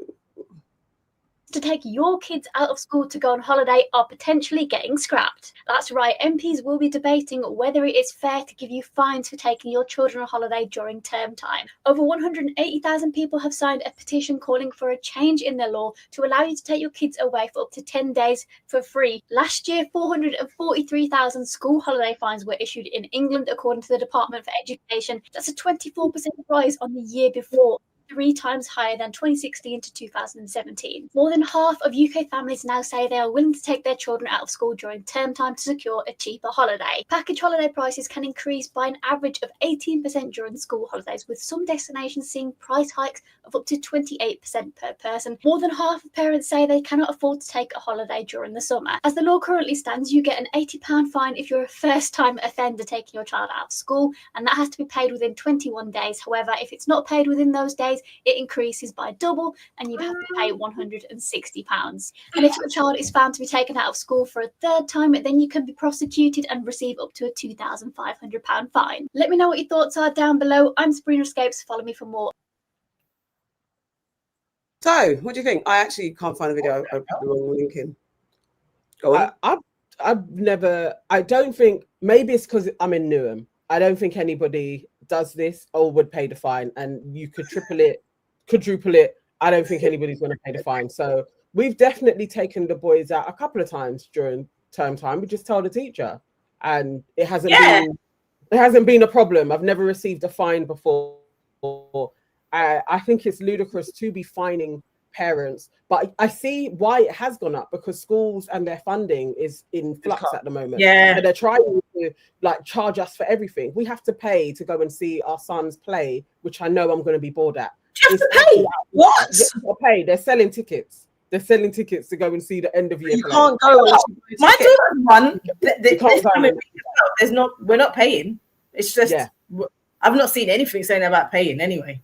I'll be rolling up. At every stage, their school are trying to take money, like at everything. But fines, they know that they're not going to get that from anybody's family. I don't know if maybe because, you know, like the communities are mostly like Bangladesh, Pakistani, African, but kids are going all over the place all the time. And it's not fair that we only have like 6 weeks holidays where all the prices have gone up, or Christmas. So no, I'm glad that they're debating it, and they should scrap it. It's not okay. Speak to the airlines. Why should it be the parents? Yeah, I don't think my daughter's school finds anybody. I don't. I think when we had to go to Grenada for my grand's funeral, and I had to say to them, I need to pull her out of school, their whole thing is about attendance and how it looks. There was never a thing of you'll get a fine. It was more about your attendance has to hit a certain level, and if it doesn't, then the governor for schools or whatever it is, they get involved, and you have to sit down and talk to that person if your attendance drops. I've never heard them say anything about a fine, and I don't know if that's because of the type of communities that we're in as well. Maybe it is. And I know people in schools all around Harlesden that take their kids out during term time. Some of my nephews' mums, they do it all the time. So it's like, I've never heard of that. I don't know if it's a thing in certain schools, but not in any of the schools I know. And people like wouldn't be paying the fines anyway. They'd be like, whatever, I'll take me to court, isn't it?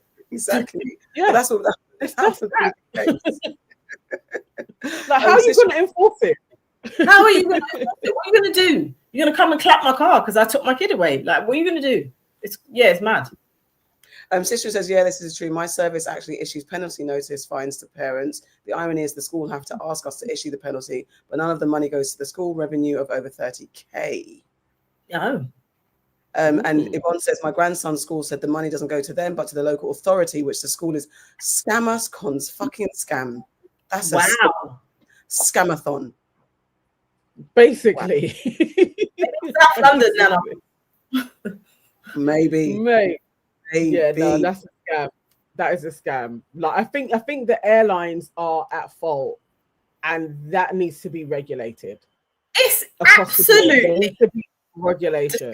Like, it's disgusting. Like, I'm leaving on a Sunday. If I left on a Monday, and my flight's not cheap, by the way, but if I left on the Monday, my flight would be at least double what it is. Mad. Fucking sickening. Speaking of flights, seeing as we're talking about holidays and flights, there's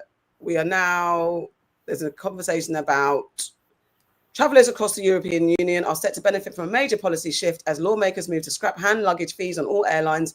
Under the new proposal, passengers will be allowed to bring carry-on luggage up to 7K on board for free, in addition to a personal item stored under the seat. The reform is part of wider changes to passenger rights aimed at improving transparency and fairness in air travel. The European controversy continues over whether or not hand luggage should be free in the cabin when travelling by air. The European Parliament's Transport Committee adopted its position on Tuesday. For MEPs, air passengers should have the right to take 2 personal items with them at no extra charge. To reach a compromise, however, they had to agree on the size of the luggage. What we found as a solution is to shrink in the size of that hand luggage, more or less with a size of the personal item. But yes, the proposal of the parliament is to be included in the price of the ticket. You can have your backpack or a lady purse, which is now you have a personal item, and a small hand luggage, which should be the total amount of 100 centimeters in length, height, and depth. The European Consumers Organization welcomed the vote, which was adopted by a very large majority. The organization believes that this vote is perfectly in line with the Court of Justice ruling that hand luggage of a reasonable size cannot be subject to additional charges. For its part, Airlines for Europe, which represents 17 airlines, believes that MEPs have taken advantage of this vote to add, in a roundabout way, amendments that deprive passengers of their choice and their ability to decide which services they want to pay for. The meaning of the MEP's vote runs counter to the decision taken earlier this month by the 27 transport ministers. The member states proposed that airlines should be able to charge for hand luggage when baggage allowances are clearly displayed. The interinstitutional battle continues. Okay, I have some thoughts on this. But could I just say, I was like, I don't pay for fuck all, and I bring the biggest and the baddest whatever I can. I don't know. I felt like this doesn't affect me, but go on. They just, you don't travel on Ryanair or EasyJet. Yeah, true, basically. Because when you travel on British Airways, you're allowed, because this is why when they said, what did they say, 7 kg? Yeah. And 100 centimeters. So basically, 40 inches is what you're allowed to put underneath your seat. Yeah. Yeah. Yeah. And 7 kg is not a lot at all. Like the actual hand luggage is probably about 45, like the big, the smallest suitcase. Yeah. That's probably about 45 centimeters, and it can take up to about 10 kg. So you're actually a little bit worse off because of the other airlines that let you take those things on for free anyway. You're a little bit worse off. I don't think that you should be charged for hand luggage, and I always hated the fact that you're only allowed one piece. Yes. Places. It's like, well, then I have to get something that acts as both because I need somewhere to put my stuff, like my, your essentials, your passport and your money and all of those sorts of things. But then I also want to be able to pack my other shit. I have just today actually bought a rucksack, a vacuum rucksack, because I refuse to buy 2 suitcases when I'm going to Grenada this year. Usually I have 2 and my daughter has 1. We share one, and like we have 1 each. But it's £160 there and back. And I'm like, no, I'm not giving them my money. So I've bought a vacuum pack, and I will go on with my little wheelie my wheelie suitcase that is free with British Airways. But it is all a con. And the fact that this thing will be included in your ticket, you know what airlines are going to do? They're just going to put the price of the ticket up. Yeah. Yeah, that's what's going to take. Yeah, it's just nonsense. I flew with Ryanair when I went to Cannes 2 years ago, and I said I'll never, ever, ever, ever do it again, because let alone the charges that the flight's £1, but you end up paying £300 because of all the things that they add on and add on and add on. And they charged me. You know what? Got my heart. I forgot to check in. And since when is check-in not checking in a crime? I got to the airport that you haven't checked in, so you have to pay. I had to pay like £10 because I didn't. Because I never fucking checked in pre-check. Online. Yeah, I haven't had that with Ryanair. I was so incensed, and it wasn't like £10. It was like a 40, 50, 60. I can't remember. It was a monies. That was a monies.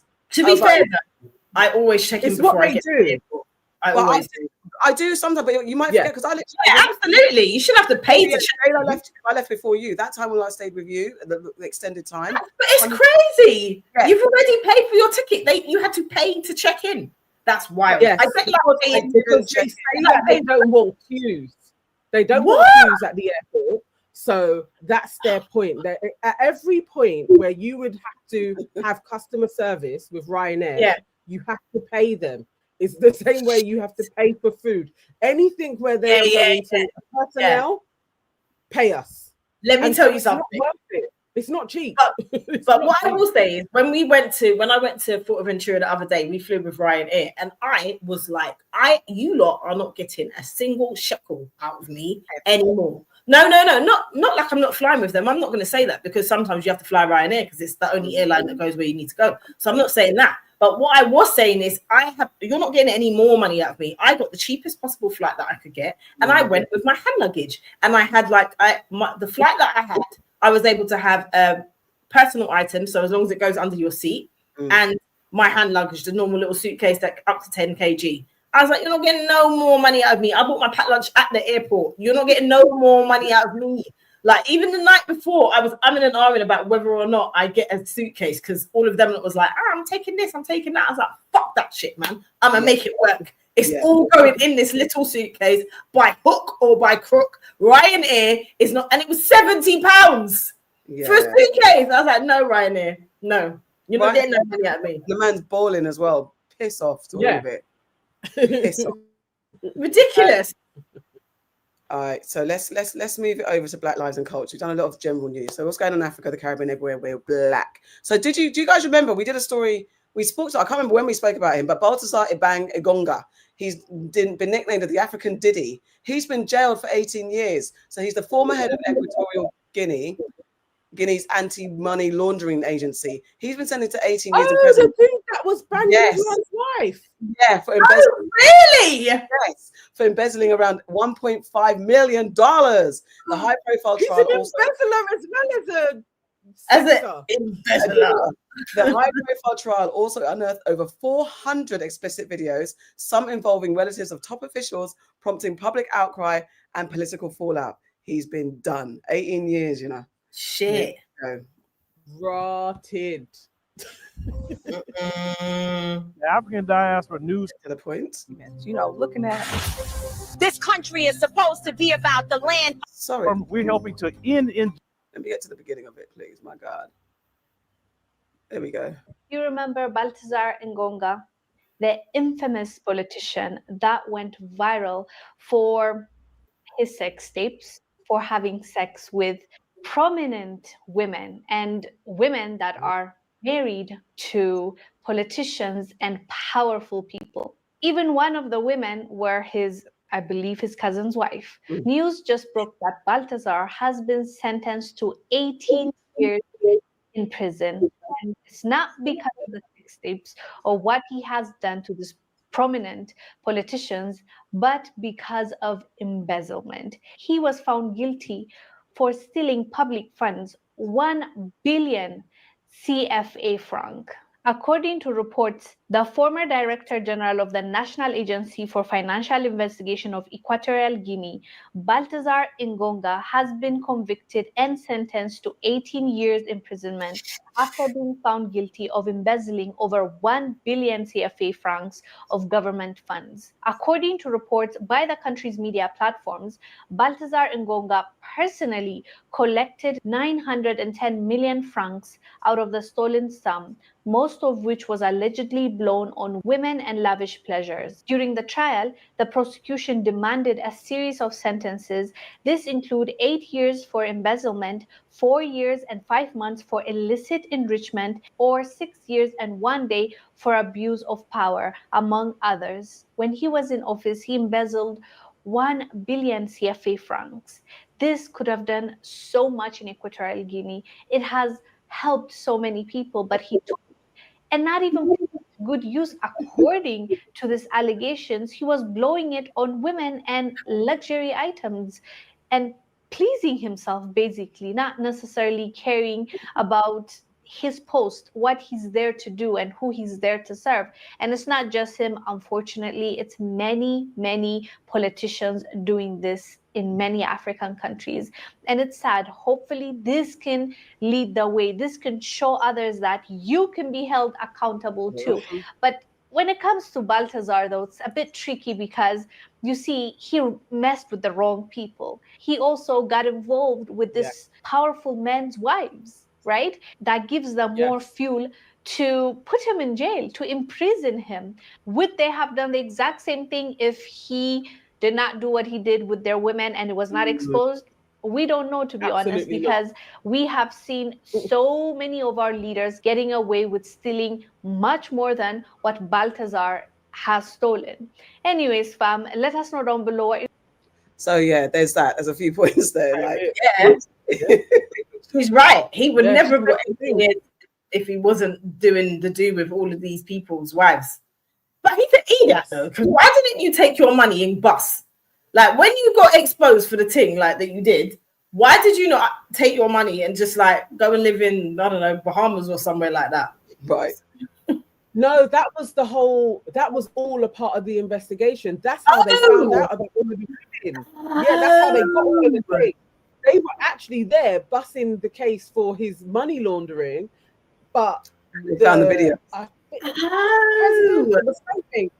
He was like, nah, he has a sex thing. So that's why they went after his money laundering.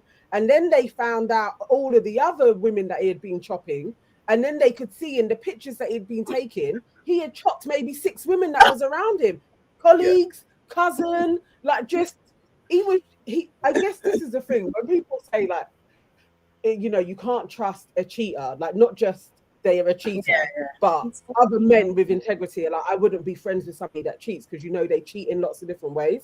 He's a prime example of this. If he's gonna be chopping for his secretary, his best friend's woman, he's gonna steal.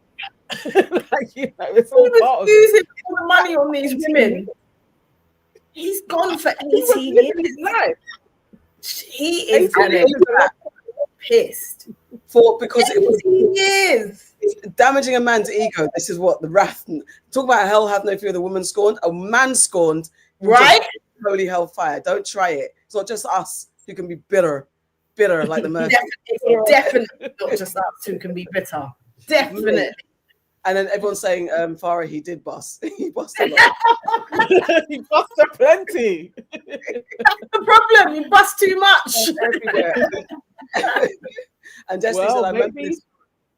Destiny maybe loves he'll be doing that when he's in prison as well. Like there's lots there you of. go. Let's see where his intentions lie. Destiny Love says, I remember this story. His videos were everywhere. I know that man's dick better than my man. I mean, oh God. T.I. and Tiny are back in talking about sex and nonsense. T.I. and Tiny faced fresh trafficking allegations involving their son, King Harris. Sabrina Peterson, a former friend of T.I. and Tiny Harris, has reignited serious claims against the couple, this time involving their son, King Harris. The allegations emerged after Tiny commented on a post defending Diddy following his recent verdict. So let's have a quick overview of what happened here. It's interesting that this story has come back again. Overcoming a number of legal challenges over the years, it appears that T.I. and Tiny Harris are now facing yet another. Recently, Sabrina Peterson made some grave accusations against them and their 20-year-old son, King Harris, on Instagram. Her posts were in response to a comment Tiny made on a post that was posted by Ebony Electra, a friend of the late Kim Porter. In her tweet, Electra shared a spiritual message regarding God's will for Diddy, who was recently found not guilty of racketeering and sex trafficking. Yeah, Tiny wrote in the comment section, people want to charge you so bad for being freaky orc. The comment didn't sit right with many, including Peterson. Lying on me was the beginning of your end.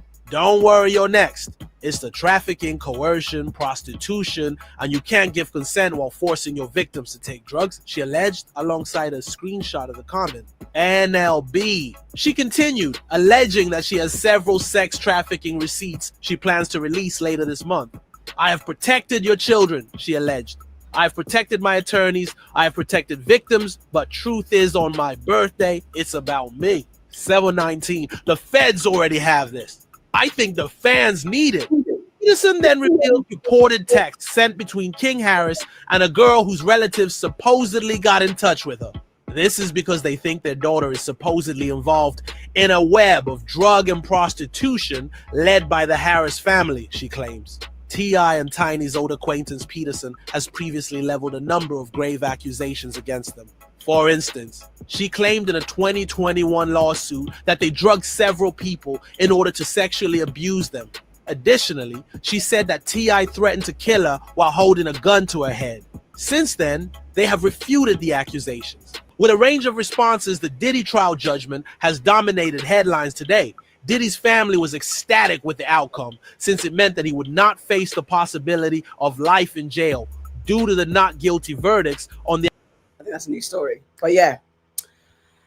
What do you think, guys? Because it was interesting that that original story went away quite quietly. They managed to... But it was a bit much at the time with all the kind of trafficking allegations against Tiny and T.I. But it went away. It's resurfacing. What do you lot think?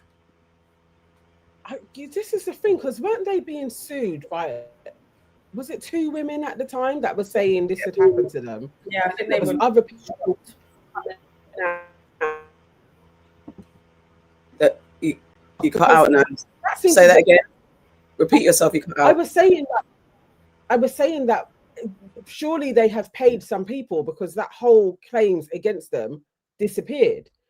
But in effect, her even commenting on that on the post, you are admitting to being a freak, which is what the women were saying, but they were saying that you were also drugging them. Like, it's like, why would you put your head up and be like, hey, we are here again. I don't know why she would do that. It's very Unless she tempting. feels like Diddy's got away with it, so this is normal now. I don't know. When I saw it, I thought it's not the time. And why are you talking? Keep your mouth shut. Your house is not clean. No. It's an interesting. Unless could it be high? Could be something. Could be just like overly confident. But also, I also don't like people that like it's coming on the 18th of something on my birthday. I'm going to reveal. Just fucking talk. Like honestly, because part of me is like no one cares until we care. Make us care. Like if you've got the bits, release it today, innit? Or don't say nothing till you've got it, because that gives time, if they really are, to come and get you. Because maybe that's like you're doing a threat, because then you're going to get money behind the scenes. But then you're playing games with everyone, the true victims of this thing. Again, playing games and making it into a farce. If you've got the facts, drop it. If you haven't, shut up. If you're trying to extortion them, then find a better way to do it. You can do this behind the scenes. You don't have to do it in public. If that, and I'm not trying to down you, because if you've got the receipts, sure. But seriously, I really can't stand these kind of, ooh, let me dangle the truth, and then there's nothing. It all gets tidied up. It's a roller coaster of emotions I don't need to be a part of. This is it. I wonder. Yeah, let's see what she provides anyway. Because also, she isn't saying that she was a part of any of these sex parties. She's saying people are bringing her receipts. I don't trust that. I just think there's so many messy people at this moment in time that use other folks as proxies. Like, oh, I've got some receipts on this, let me send it your way. No, if you have some claims against these people, either do a lawsuit or go to the police. Like, we don't need it to come through an ex-friend who now hates them, who used to be buddies with them. Like, it's all, come on. Credibility time now, please, people. Like, there are folks that are really being trafficked out here. This isn't okay. It's not the time. Let's stop messing about. I want to know, there's two conversations about a bit debatey. Okay, let me do this one. So there was something I'd never really thought about, and I should have. And going on the hair conversation. So there's just saw an Instagram post where black models call out hair mistreatment on the runway. That's nothing new. However, black models continue to face poor styling or bald looks. Specifically, that when you look at dark skin models or black models, their hair tends to be short. And I never really thought about it in the way that these guys have kind of posed this kind of conversation. So I just wanted to touch on it and see what you guys thought. I asked you to cut your hair. They did. And I told them this, and I was like, every dark skinned model has to have short hair. And I why? don't want to do that. Yeah. They don't want to deal with the fact that they have to style it. Would you have loved to keep your hair? Yes. Approximately 63% of Black women models are bald versus 1.25% of white women models. Oh, hell no. What point do you call this an orchestration and not an oversight? At what point do you call it what it is? Racism. Did they ask you to cut? I was like, oh. I hadn't thought. And when she came with a number, I was like, yeah. And it's not as new. It's not a new conversation. So I don't know where. I know we've talked about this many times, especially we had Vernon on and the hair conversation, all of that stuff. But then I was like, oh, that's the thing, because we already have the kind of very kind of taking it back to they love a dark skinned African model. They love that. And even because I've had conversations with models who are maybe from Farrah's complexion to Gabrielle Union's complexion to even your complexion. Like, if you don't have that African look, then models who are of I don't know what to say, like I say in quotes, a stereotypically black model, they don't always get the look in, because the skewed mindset of what white people who run the fashion industry have of what a beautiful black woman or something a clothes horse is someone that looks very African, possibly very dark, and then they shave their hair off to make them look like literally just stepped out of the, in quotes, jungle. So the very stereotype, which is a fetishization, which we talk about a lot as well. But I hadn't even put two and two together about the shortening, because I actually naively assumed that, because we couldn't have a short hair. I just didn't think. I don't know if you guys had ever even thought about it. I hadn't, from not really paying much attention to fashion since not being a part of it. But at the time, thinking when I was a stylist, that was a huge. I saw it as a problem. Just the East African aesthetic that could, you know, as soon as Alec Weck came along, it was literally like one after the other. Tall, super black, short hair. That's now black representation. But that isn't black representation, because there are loads of us within the brown scale that are not, we don't have that phenotype, and we're not that dark. And that aesthetic that they place them in isn't representation of blackness as we see it in all of its different facets. But they seem to be like, if we're going to have a black girl, this is what we're going to push. Now, what it just reminded me of is a colonial practice of cutting girls' hair. Yes. And black girls, like, you're not allowed to have your hair. And thinking of like when my mum was in school, to even my sister was in school in Ghana, and just that I think they still do it in Ghana, some places, that you have to shave your hair off. And the nuns brought that to West Africa as we don't want to look after your hair and we don't want to see it either. So shave it off.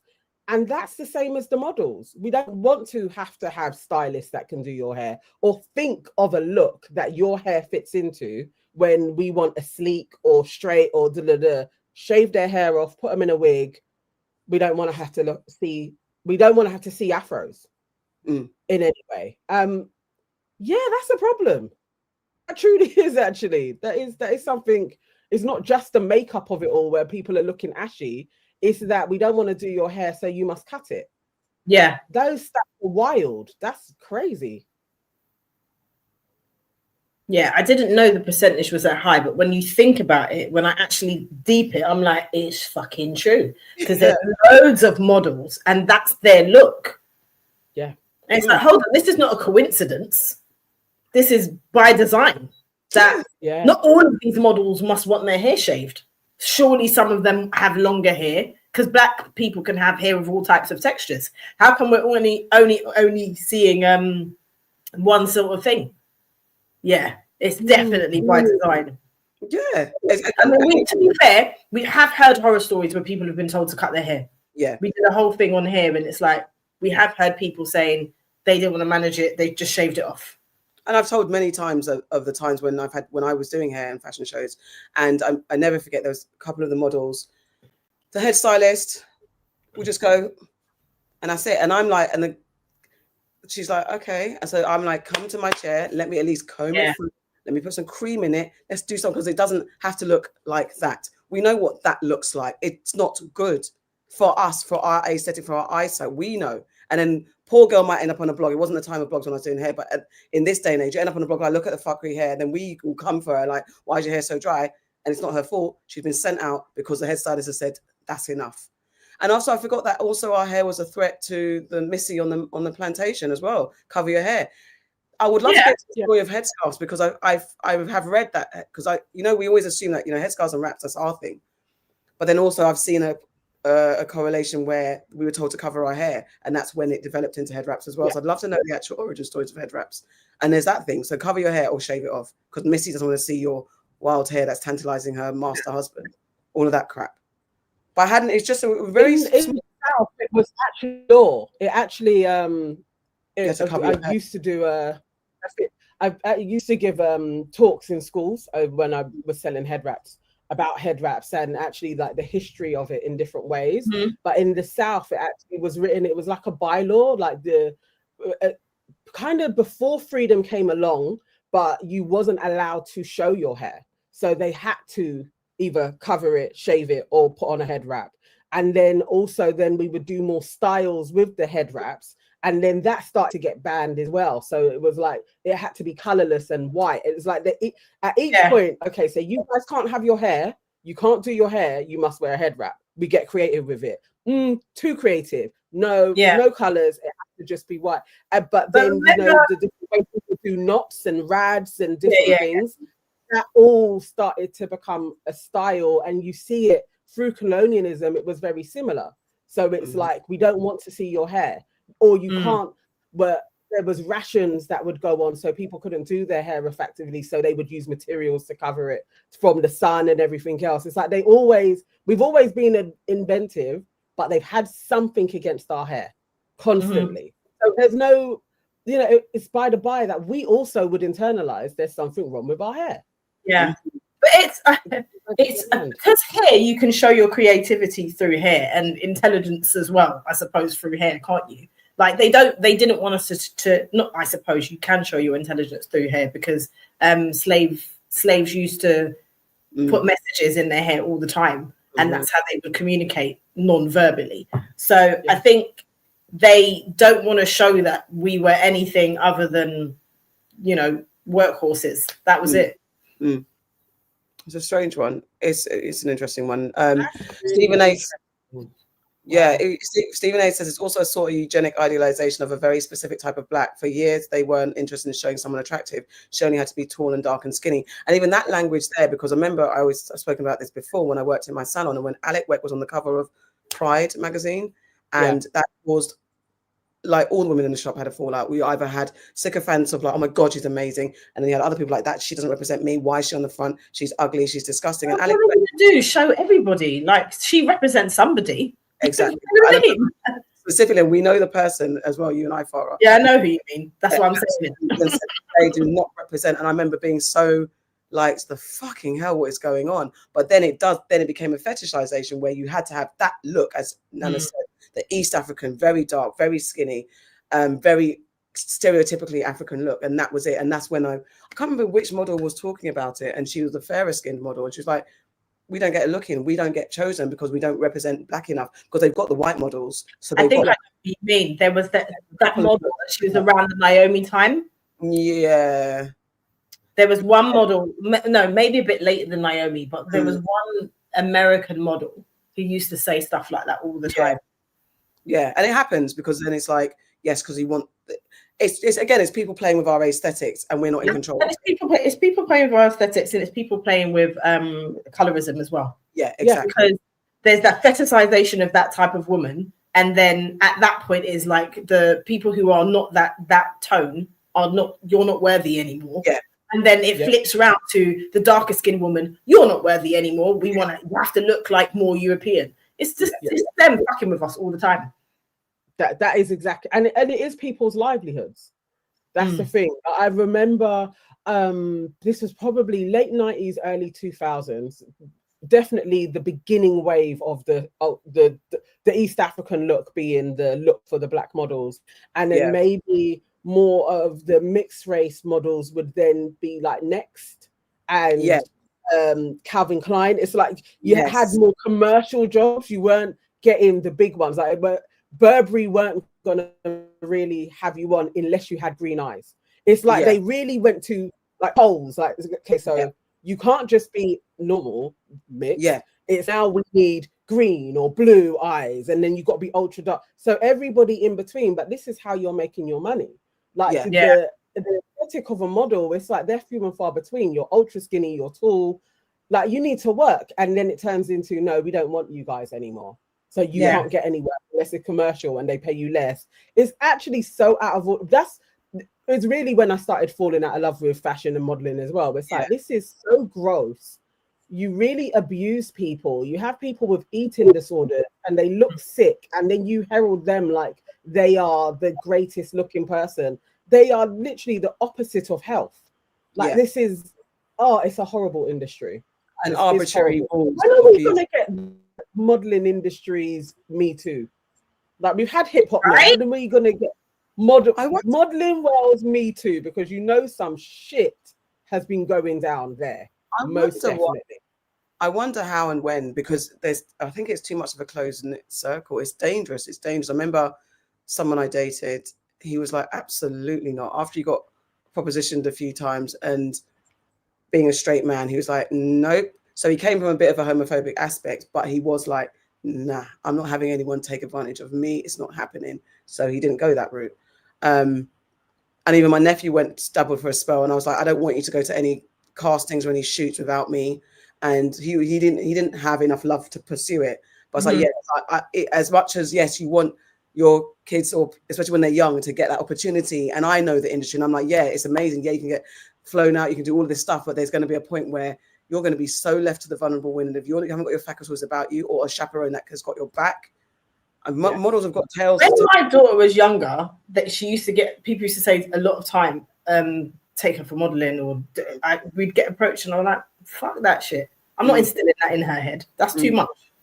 That is too much. It's a the negativity of the industry and what they get told to do and how to look and how to be. I'm just like, at that age, no. It's a lot.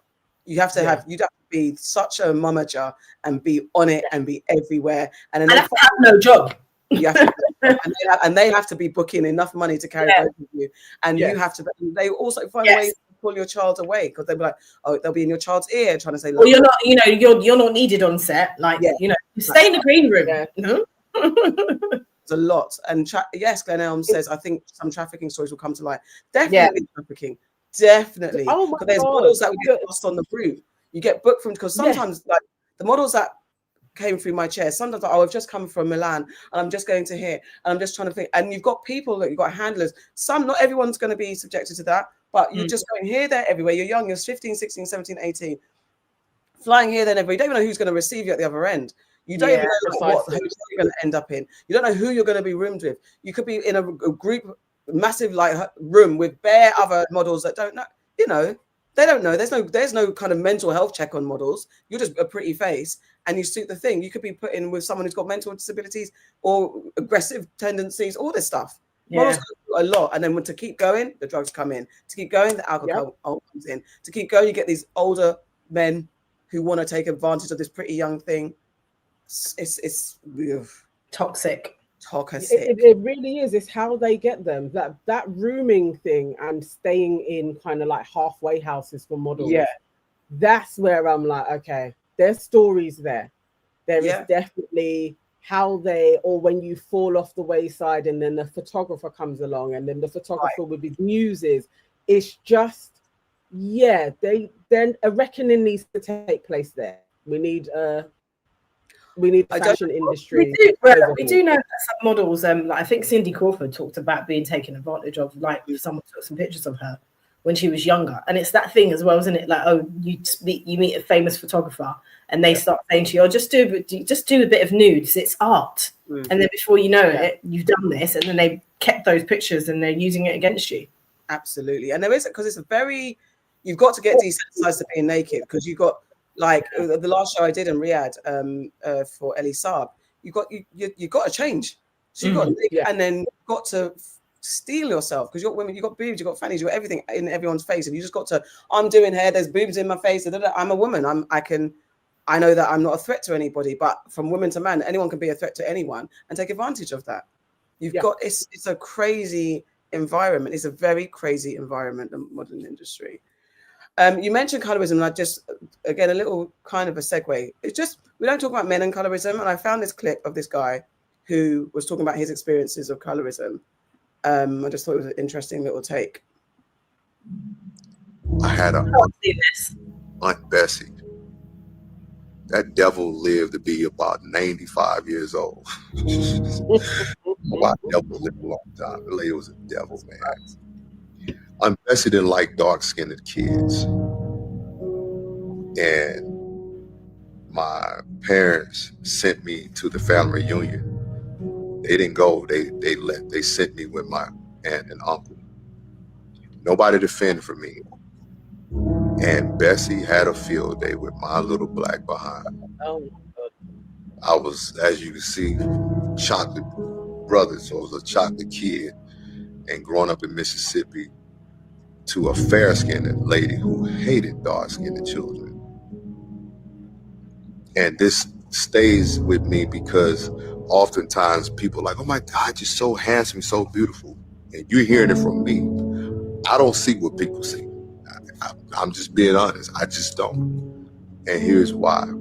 I had one encounter after another that will cause mental and emotional pain, that will scar you. So by the time I was 31, I felt like I lived to be 50 because it was just compounding pain. So we at the family reunion, house full of kids, everybody's eating pizza. I grabbed my pizza. Bessie said, you're going to sit your black ass right out there with Penny. You can't eat in my house. I'm 8 years old. And I said, huh? She said, you cannot bring your black ass in my house. Sit out there with Penny. Penny was a dog. Penny was midnight black. I can still see the little boy today sitting on the step eating a piece, and nobody came and said, Bessie, you're wrong. Sorry. You should go on his page. He talks quite positively about a bunch of stuff. But I mean, no, I've never seen him before. Yeah. Some people are just fucked. Some people, you know, how can you do that to a kid? What's wrong with you in your head that you think it's acceptable to do that with to a child? It's just crazy. I don't understand. What, you think you're better? It makes no sense. I think there's a conversation to be had about. We say we're going to discuss, and one day we'll get onto that topic about what women's contribution to the colorism story, because we definitely come from the angle of men. We definitely our experience as women on the receiving end of how men treat women because of their skin tone. But a conversation must be had about women who exacerbate it and keep it going. And uphold it. And Yeah. uphold Mother, the thing is, I know he's saying this, Aunt Bessie, and hopefully he, you know, you don't want to throw your family under the bus, but his parents would have known Aunt Bessie don't like his black skin. Yeah. And they sent him there. And I think a lot of times, it's really interesting that you even put that up, because I was with my cousin just on Friday, and he was explaining how within his family, he is the darkest one, and it was lots of different family members that he knew there's something wrong with me, from how they would treat him as opposed to his siblings, even to toys. He's a twin. He would get a shit toy, his twin would get the remote controlled version. What? Like, just exactly. And it's lots of different ways where they would probably be like, but we gave him a toy, but his toy is going to be markedly cheaper than the other twins' toy. Like, it's like there's so many ways families are implicit in it as well. And as parents, you kind of got to be like, I can't have them around my kids. It's taking a stand on, okay, so they may only see them 2 times a year, but those 2 times a year, you don't know what that leaves on that child. And also there is a real thing of what you teach your kids to accept.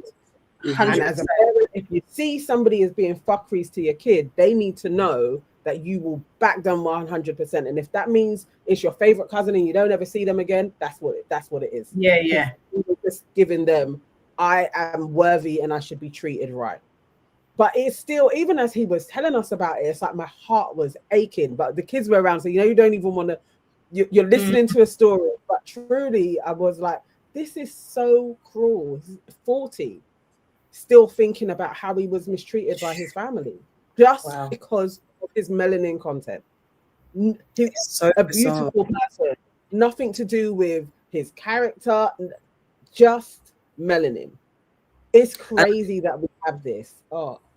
And I wish, I appreciate him speaking, because again, you don't necessarily see this conversation, you do not see this conversation from black men at all in that way. It presents in their actions rather than in a conversation. So we as women, we do it all the time. Like, I will make an assumption about a guy, like, okay, you don't like dark-skinned women, but I might not understand. I mean, we're 360 thinkers. We don't just blame like that. We do think a bit deeper, but generally I'm like, okay, you don't like dark-skinned women. What is the story behind it? I don't have time to unpack it because you've already rejected me in that particular scenario. But to understand, and I think black men definitely need to be more open with this, to unpack it, because they don't necessarily, I was just a preference. I just don't like light-skinned women. I just like white women. I don't like black women because black women are aggressive and that. But actually, maybe it was because you had an Aunt Bessie who made you feel like shit, maybe. And that's now seeped into your subconscious. So now you see Aunt Bessies everywhere in women that from your community. So you feel safe in looking outside of the Aunt Bessie replica that you see around you. And that's an okay story to tell. And it's a way of healing and unpacking. So then you don't perpetuate the negativity that then has a damaging effect on the wider community. But it's about having those conversations and being honest and feeling safe to do that. And I know that we've got men in the conversations. I don't know, men in the chat. in the comments. I don't know if you guys have got experiences of feeling some type of way because your skin tone, whether you're light or dark, because light skinned men get it too for being seen as weak, and dark skinned men being seen as more manly and masculine, all that type of stuff. Finding a way to speak about it honestly, so that you're not. I want to say, I think each time it has been approached, I've seen online, it has been women that have shut it down. And is why when we had Fred on and he was like, I don't want to talk about colorism, I was quite sad about it, because I understood why he would say that for the backlash when he did bring up why he has his preferences. And there wasn't room for that conversation to take place. It's like people were just like, you're a colorist. And it's like, actually, listen, that there's pain in his story, and he isn't even allowed to share that he doesn't. Really, overall, I don't feel safe in this space. And it's like, that's something to discuss. It shouldn't just be like, somehow you should be with a dark-skinned woman. If he doesn't feel safe in that space, there's a lot more to it than you just looking in the mirror and being like, oh, I hate my skin tone, so I don't want my kids to have that. It's very different to be like, who you want to share your life with? Who am I going to feel safe around? And if I can't even talk about not feeling safe without people calling me a colorist, I'm never going to talk about it again. And it's that was an opportunity as another podder to have that convo. And I understand why he would avoid it, because there are a lot of people that don't want to hear that they are a part of the problem, especially as a woman. There are lots of women that are just like, I'm not, no, like, you must like me. And it's like, well, can we have a discussion as to why there is this hatred that goes both ways? We have to discuss it, really. And people have to feel safe to discuss it and be heard and not just be called names. I think it's important. I think it's very important. Well said. Stephen A says, I came from the era when it wasn't cool to be dark. Girls at school shunned you and always prioritized the lighter skin coolie. That's a very common story, but many men will not attest to. How much a childhood experience fucks with their head to this very day. Glenn Elm says, I had a girl who was darker than me at school, called me Black Attack, but it did not faze me. But you say it did not. I'm not speaking for you, but that did not faze me, because men, I just swear, did not faze you. We do that. It doesn't bother me, because you might get support or celebrated in other ways, but then sometimes those core things, the fact that you still remember it's in school, those memories that don't leave you, that you can recall something so easily, that means it has stayed with you at the very least. It stayed with you, because if it didn't matter so much, you'd forget it, kind of. I think like you remember stuff like that, don't you? Especially if it's like out of the norm. If someone says something to you like that, you're gonna remember it, whether or not it phases you or not. Because I remember now that you tell this story all the time. I'm sorry to speak for you, but you always talk about the fact that your family gassed you so much that you were out there like, chat to me. Who cares what you say? You know, like you knew that you were beautiful because your family made sure to instill that in you. So when you were met with all of this colorism later on in life, you were very confident in who you were. Yeah. But not everybody has that. Some people do grow up in environments where, like we're talking about, their families, they're hearing it from their family that you're not good enough. You're not dark enough. You're not light enough. You're too dark. You're too light. You know, you hear, and if you hear that from the people that are supposed to love and support you, the likelihood is that you are going to go out into this world with insecurities. And then when you are met with racism or colorism, you're not going to know how to deal with it. Absolutely. And you'll run to, as Nana said, and as you're saying, it's like you run to the safe space, in a space where you're not going to face that. Because even sometimes just the fact that you might like a black woman, let's not even give shade to it, you like a black woman, but that pain, that fear, that thing was reminded, and that's usually what's said to black men, that, okay, you don't want a child to even deal with that, so they're going to create lighter skinned children because we don't want them to deal with that. And we know that's probably a bit safer to not be as dark and present a threat in whatever shape or form, whether that be even just be a black boy who's dark skinned, who gets unfairly targeted by the police because they're just seen as a man. And that even applies to mixed race people or light-skinned boys who are in a community of just white people, that they become the darkest. So wherever they're the darkest, that's where they become the threat, and they're seen as a threat. It's a lot. I mean, we are definitely, we say it here now, we're definitely going to have that conversation with some black men on the main show. Definitely, we have to have that conversation. And hopefully they'll be open to exploring it. I really appreciate this guy speaking about it, because it's not spoken about enough. All right, let's lighten the mood. Bessie lived for so long. You see how wicked people always That's what he live said. They always dwell on the earth for a long time. Yeah, why? You know why? She's probably in pain. In her body aches. Her body's not her own. Bitch, like that. That's the thing, but it's true. It's an interesting thing that they say. We take the good ones first, and then these people just live to be bad. But you know, some people they're calling for death because their bodies are not theirs, and they're calling for death. But you're not getting death because you were wicked and evil, and that's why you're still here. Some people sometimes. Will Smith said got called Blick and Blacker by a whole group of black girls in my class for years. It was always very confusing. Wasn't really anyone to talk about it because my mum had passed away by then. Sorry to hear that, Will Smith. And did that affect your dating preference? How did that affect you? Because there's also that. What's the fallout when being? Do you know what? And it's only as I've got older. All right, like you've heard me say, like I like black men, innit? But I do. I have a preference to dark skinned men. Like I think dark skinned men will catch my eye quicker. But I just like black men. That's what I'll say first. But when I think about it, it's because all the men in my family, everyone around me, they're all dark skinned men. So I like what I saw. I suppose that's what resonates with me. I think there's a, because I think like I always wonder about me because I went to, like I said, I always talk about going to school in Wimbledon because it felt so significant to me, and I was surrounded by white boys, and I'm in my early days, primary school days, I fancied the white boys, but then I don't know what it is about me.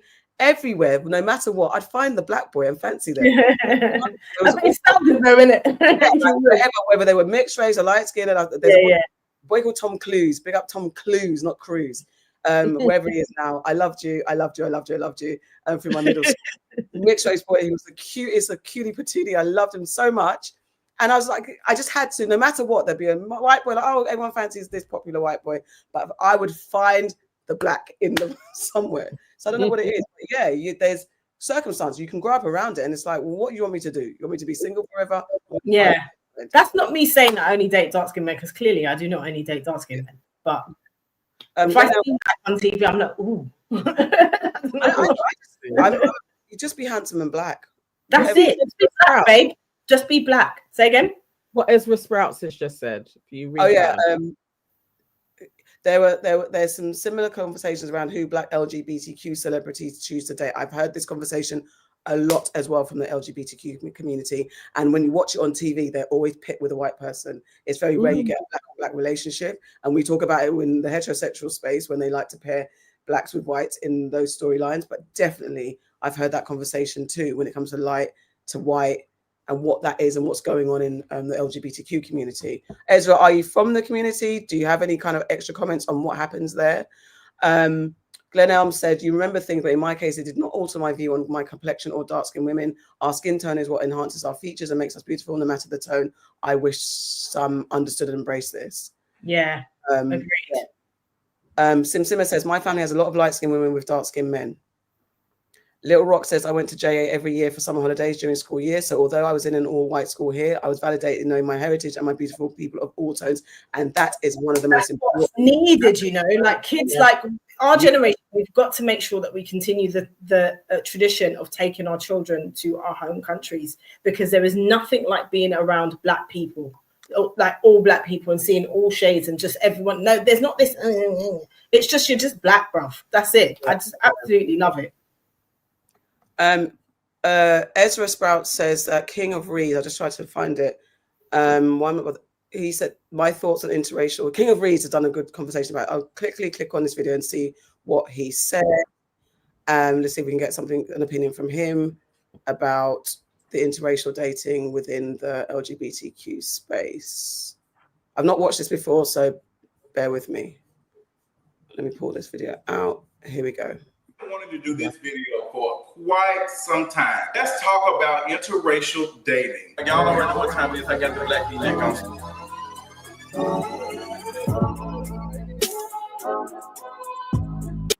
This times I have spoke on it, it was just a negative almost connotation, like, oh girl, every time I was speaking on it, it might have been perceived as me being negative, but there was always in the response of how I see certain people treat people that look like them. So let me get this out real clear and real out to open for you all. I have no problems with interracial relationships or interracial dating. I think you're going to find love in different type of place, in a hopeless place sometimes. Okay, come on, Rihanna. And I think love has no image. Love has no love is not, it's not the same. It's different for everyone. If that's the case, my mother version of love for me would be with another woman. But now she's on, this level of thinking that love is whoever's going to make her son happy. So I can't sit up here and have a problem with someone who is dating someone of another race. Now, the times I have spoken on it, I think I was talking about, black men dating white men. So let me get this clear. There are a couple of black men and black people who only talk to non-people of color. When I say that, I'm speaking really on just black people. So we know of certain people who only a black guy or black girl who only wants to date a white man or a white woman. And I see that sometimes in our community, the LGBT community. I see black men who are in the club or certain clubs and stuff, and they seem to be disgusted of the image of talking to a black person. They don't want to talk to someone who looks like them. And to be honest, that's self-hatred. I think you can date whoever you want to, but when you're only chasing white men, that's a problem. And I received an email yesterday about that. Well, it wasn't an email, it was an Instagram. And the person was like, you just have a problem with such and such and this and that. This is the thing. And I don't think there's nothing wrong with a black person only dating black people. I don't think there's nothing wrong with that. You probably limiting your your pool a little bit, but sometimes black people do that to make themselves safe. Sometimes it's a safe thing. I wrote an article, if you can check it out on kingareach.com, I'm gonna put it in the comment section, where there was this black guy, and he was, the hashtag twirl life type, swirl life. I only talk to white men. And this boy, because that's what he is a mindset of a boy, was only interested in dating white men and messaged a white man on Grindr. Now, what a black guy doing on Grindr, I have no idea. But sometimes we'll pooch on over there. But while he was on there, he messaged this white man, and he wanted to be threesome or something with this white man. This black man wanted to be in some type of relationship or something with this white man. I mean, it can be sexual relationship or something, or threesome or whatever. And apparently the black guy, I can't think of his name, did not have a picture of himself. So he proceeded to ask the white man, is black okay? And that's what I get from blacks who only want to date white men. Is black okay? When you don't find people that look like you attractive, that's a problem. I think I've lost one of my friends, today. I've lost a couple of, black brothers who I've noticed have a history of only dating white men. And there's only been one person, and I never call him only chasing white men, because he, has dated black men and stuff too, but he doesn't give me that white man is higher than a black person. And that's very anti-black for you to put a white man on a higher pedestal than your own black brothers that look like that. So it's almost like you're on this, social climb of like, I need to be with a white man to be considered to be good. And we see that so many times, celebrities who are black, and every time we see a black man in the mainstream world, they're always in a relationship with a white man. It's like, you got to have that to be on this level. You cannot. And for a while, we didn't see black love, even when we was watching Empire, because I don't watch that shit no more. We never saw Jamal with a black man. He was with a Latino guy, and I think he, dated some, when he ended up dating a black person, it was a DL man. So representation matters. I don't want to see every time I see a black person dating another black person, there's some type of problem, some type of issue, especially when they're queer. I want to see that. I want to see black love. That's why it's important. And I love Sean and Terry, the creators and the founders of Slate TV. Y'all make sure y'all check them out. I love them so much. I need to re-sign up for my Slate.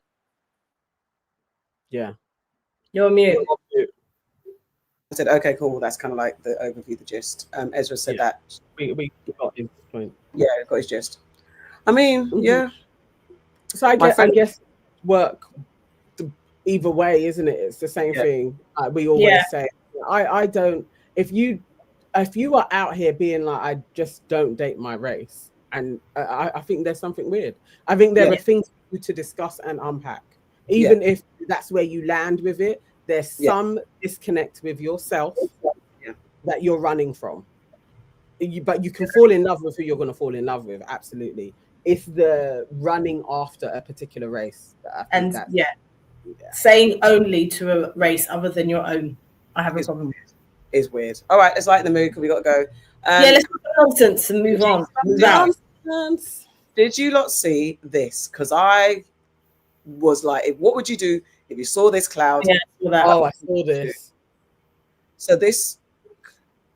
E é uma situação extremamente rara, porquê? Porque têm que estar reunidas todas as condições, com todos os ingredientes, na altura certa e mesmo na hora do dia mais favorável, que é ou ao nascer do sol, portanto, ou ao amanhecer, ou ao entardecer, portanto, uma vez que existe aqui um grande gradiente térmico. As manhãs estão muito frias e a temperatura da água do mar, da superfície, é mais quente que a superfície terrestre, ou oposto, como aconteceu, portanto, no dia de ontem, esta formação ocorreu de uma forma mais simples, o processo devido à movimentação, portanto, da brisa marítima, que surge durante o entardecer e o início da noite, mas devido a altas temperaturas na... I just wanted to show it because I can't understand what he's saying. I was like, does he get somewhere? No, that's what he's saying. But first of all,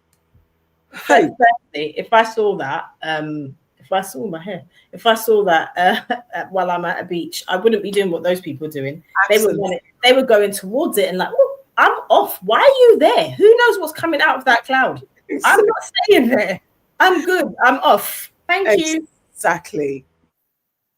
Ridiculous. Running the opposite direction. That to me is like end of days. Yes. Because when it rolls onto the beach, which it looks like it's coming towards us, then what is in that? What's there? What's the goblins? What's driving it? Either way, I'd rather be in a building when it takes place than on the beach near the water. Yeah. Like, or it could be like, you know, the clouds that what's that show? I can't remember what it was. There's a film and it engulfs everything with this cloud, and then like you die. It could be that. When it gets to you, your whole body could turn into liquid. Yeah. Like, no, I'm not risking it. I don't need to be there, innit? Sorry, I don't need to be there. Someone's saying, look, Google a mammatus undulatus cloud, then you'll be scared. I will do this. I don't want to be scared because I would not be taking pictures either. I'd like to see it. I don't mind seeing it how I've just seen it online. Yeah. Behind the safety of a screen. Yes. Okay, this is undulus asperatus clouds. I don't know. Look, I'm just going to share a screen and see what we see for 2 seconds. 1 second. Because I didn't know all these different clouds apart from a hurricane. I don't know. There's all these different clouds that we got to figure out and look at. Nah. Mm-mm. No. No. Yeah, I don't want to see it. I know that the world is That looks like aliens. It does look like aliens. It does look like aliens. So what's this undulatus crowd? What's this? No.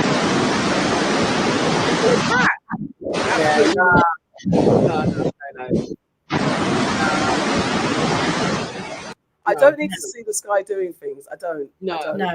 I don't believe that these are natural occurring things. I think they are seeding the clouds, and so this is now what we're getting is these funny ways that the clouds can dip down, and absolutely not. It's actually undulating and swirling and looking different from clouds. I don't mind if I see a cloud looking like a rabbit, but not looking like it's going to eat me. Take you. Yes. Yeah, right. It's gonna suck you up. Yes. No. Like no.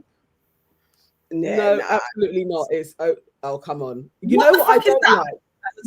Sorry, that's a time lapse. That's a time lapse. Yeah. I don't like when the sky goes pink. Yeah. And it's like that kind of pinky and you see the clouds. I don't like life when the sky is like that. I won't really go out. I'll stay at home. Like this is crazy. No, this is the end of the world. That looks beautiful though. But it's no, it doesn't. It does not look beautiful. That looks scary as fuck. That is beautiful. Absolutely. That looks scary. Fair. That looks like something's been set off in the atmosphere and the cloud is having a reaction to it. I don't like that. That looks wild. But I would like they to. always say just run when the birds start. Oh, let's see the most dangerous Or clouds. the Go back up. bees start exiting. That's when you know to run away. Yeah. When the bees Yeah, and the birds yeah. it out. Let's have a look. Fabulous. Yeah. Oh, See, Scary. dangerous. Okay. You just That one you said is beautiful was the second dangerous. I thought cumulus clouds, that's normal. Those cumulus clouds are normal clouds. That's what you see on a normal day, like a cumulus cloud. I That was remember a normal cloud. Okay. Yeah, that one didn't look like. That's scary. Where a cloud is just there in the blue sky, that would scare me. Like, just sitting there, just a cloud just sitting there. Okay, guys, did you see Chris Robinson? He won his hurdle. The one that I put in our group about the frog. Yes, I did. Oh yeah, let's watch Chris Robinson. Yeah. So Chris Robinson won his race in a very unique way. Major race as he adjusts his AHEM wardrobe malfunction. 5 times Chris Robinson is a hurdler with his sights set on the Olympics. His win this week, while flopping out of his shorts, was a test. Chris Robinson is a winner, and he has nothing to be ashamed of after the world saw his wiener. Asterisk. Running in the 400-meter hurdles at the Astrava Golden Spike track and field event this week in the Czech Republic.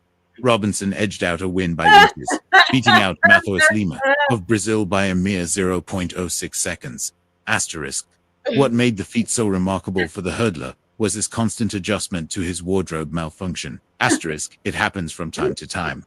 When athletes wear the tiny uniforms these runners wear, you can't help but have a revealing mishap from time to time. In his case, Robinson's private part bounced out of his shorts over and over as he cleared several hurdles. Wins major race as he adjusts his... Look at it. It's coming all the way out. Like, doesn't have anything underneath it. He's just got them shorts. It looks like it's ripped. No. It looks like it's ripped. It does look ripped. You're right. I think he forgot to put, because you see they've got layers on here. I swear he's forgotten to put the top layer on. Yeah. Like it's not. No, but his shorts look ripped. Can you not see? Yeah, they do look ripped. It looks like he should have something underneath. But he's not. Yeah, he's not in the pants, and he seems like he's not in his proper shorts. Yeah, agreed. I don't know what's going on. The fact that you can still win even though your nuts are hanging out. He's a cutie patootie. He's going to do very well. I bet he is. He's a winner, apparently. Oh, thank you. Stephen A, was that for Chris? Thank you, Stephen A. Thank you. Happy Sunday. Hope you have your brollies. I know. I've been hearing the rain. It's going to be thunderclouds later. I've got to be in bloody Hyde Park. Oh gosh, yes. Okay, this also took me out. The frog. I wanted to get a video of the frog, but I couldn't find an actual video of the frog. It was just more a story. But this one that you put in took me out. This was hilarious. Yeah. All right, guys, this is nuts. And I went on like, this is nuts. This power slap competition. Oh, this one. Oh, I can't. They're so stupid. But I didn't even know this existed. But guys, have you seen this? I can't think.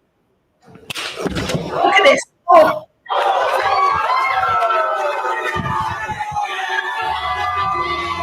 It is so bizarre. There's so many bizarre things with that. One, that's the competition you're going to do, and 2, that man's haircut at his beard. That's what I'm saying. Let's go!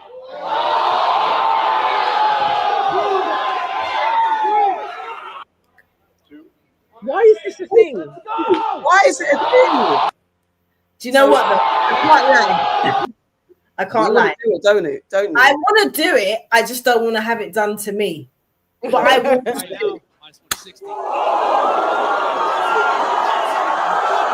Oh my God! Imagine being slapped so hard you knock the fuck out. I don't get it. It's a slap. Because they're putting the most look. You even got women at it. It's wild. I have never in my life understood this. They make money. There's been hearing loss, brain damage. Oh, it's the most ridiculous thing ever. This is stupid. Look at his face. Oh! What the fuck? AI. That's AI. That's Yeah. stupid. That Go can't to, be. the next, go to the next one. Which one wasn't it? I came away. It's so ridiculous. That's a great way to start a title fight. Yes, it is. Okay, he held that one. Yes. Oh, it's when they hit their chin. When they hit their heads on the thing, like what? This is. I think it's rubber like a kitchen.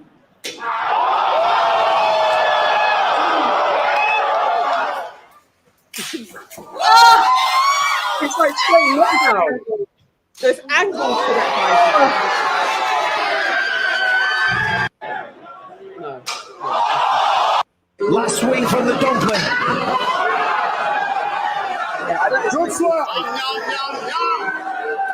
Last swing from the dumpling. 2.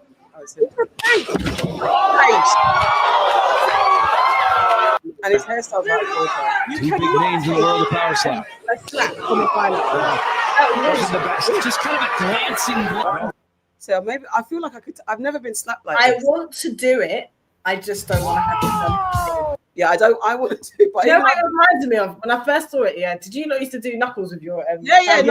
Yeah. Like, Yeah, I when we do. used to play knuckles, yeah, my cousins used to like, especially my cousin Simon, he would stand on the bed. Yeah, Oh, no. whatever.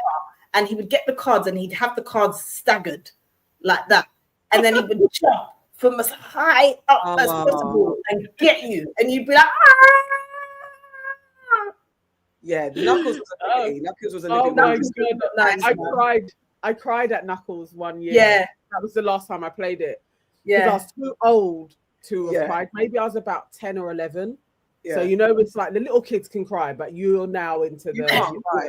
You can't cry The now. next- But my the next cousin time I- got me so. Oh my god! I thought he had broken my hand. It and you know hurt your knuckles are bruised so as much. well. And Yeah, the oh skin's my God. peeling. Yeah. Oh my god! Yeah. I cried. I'm And gonna then he actually make did- my nephews and nieces do knuckles. They think they're bad No, at blackjack. it's They evil. come- So No, they it's think a they're bad at violent blackjack. Look They at think they're bad at blackjack. Come on then. Let's do knuckles. Nah, Oh my god! it's a lot. No, this is the most stupid thing ever. I cannot believe people are involved in this.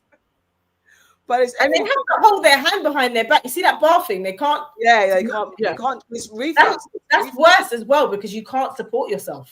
Because you know your instinct will be to fuck them up back. You got to hold it. This is mad. And the thing is, I never actually thought about a slap being that bad.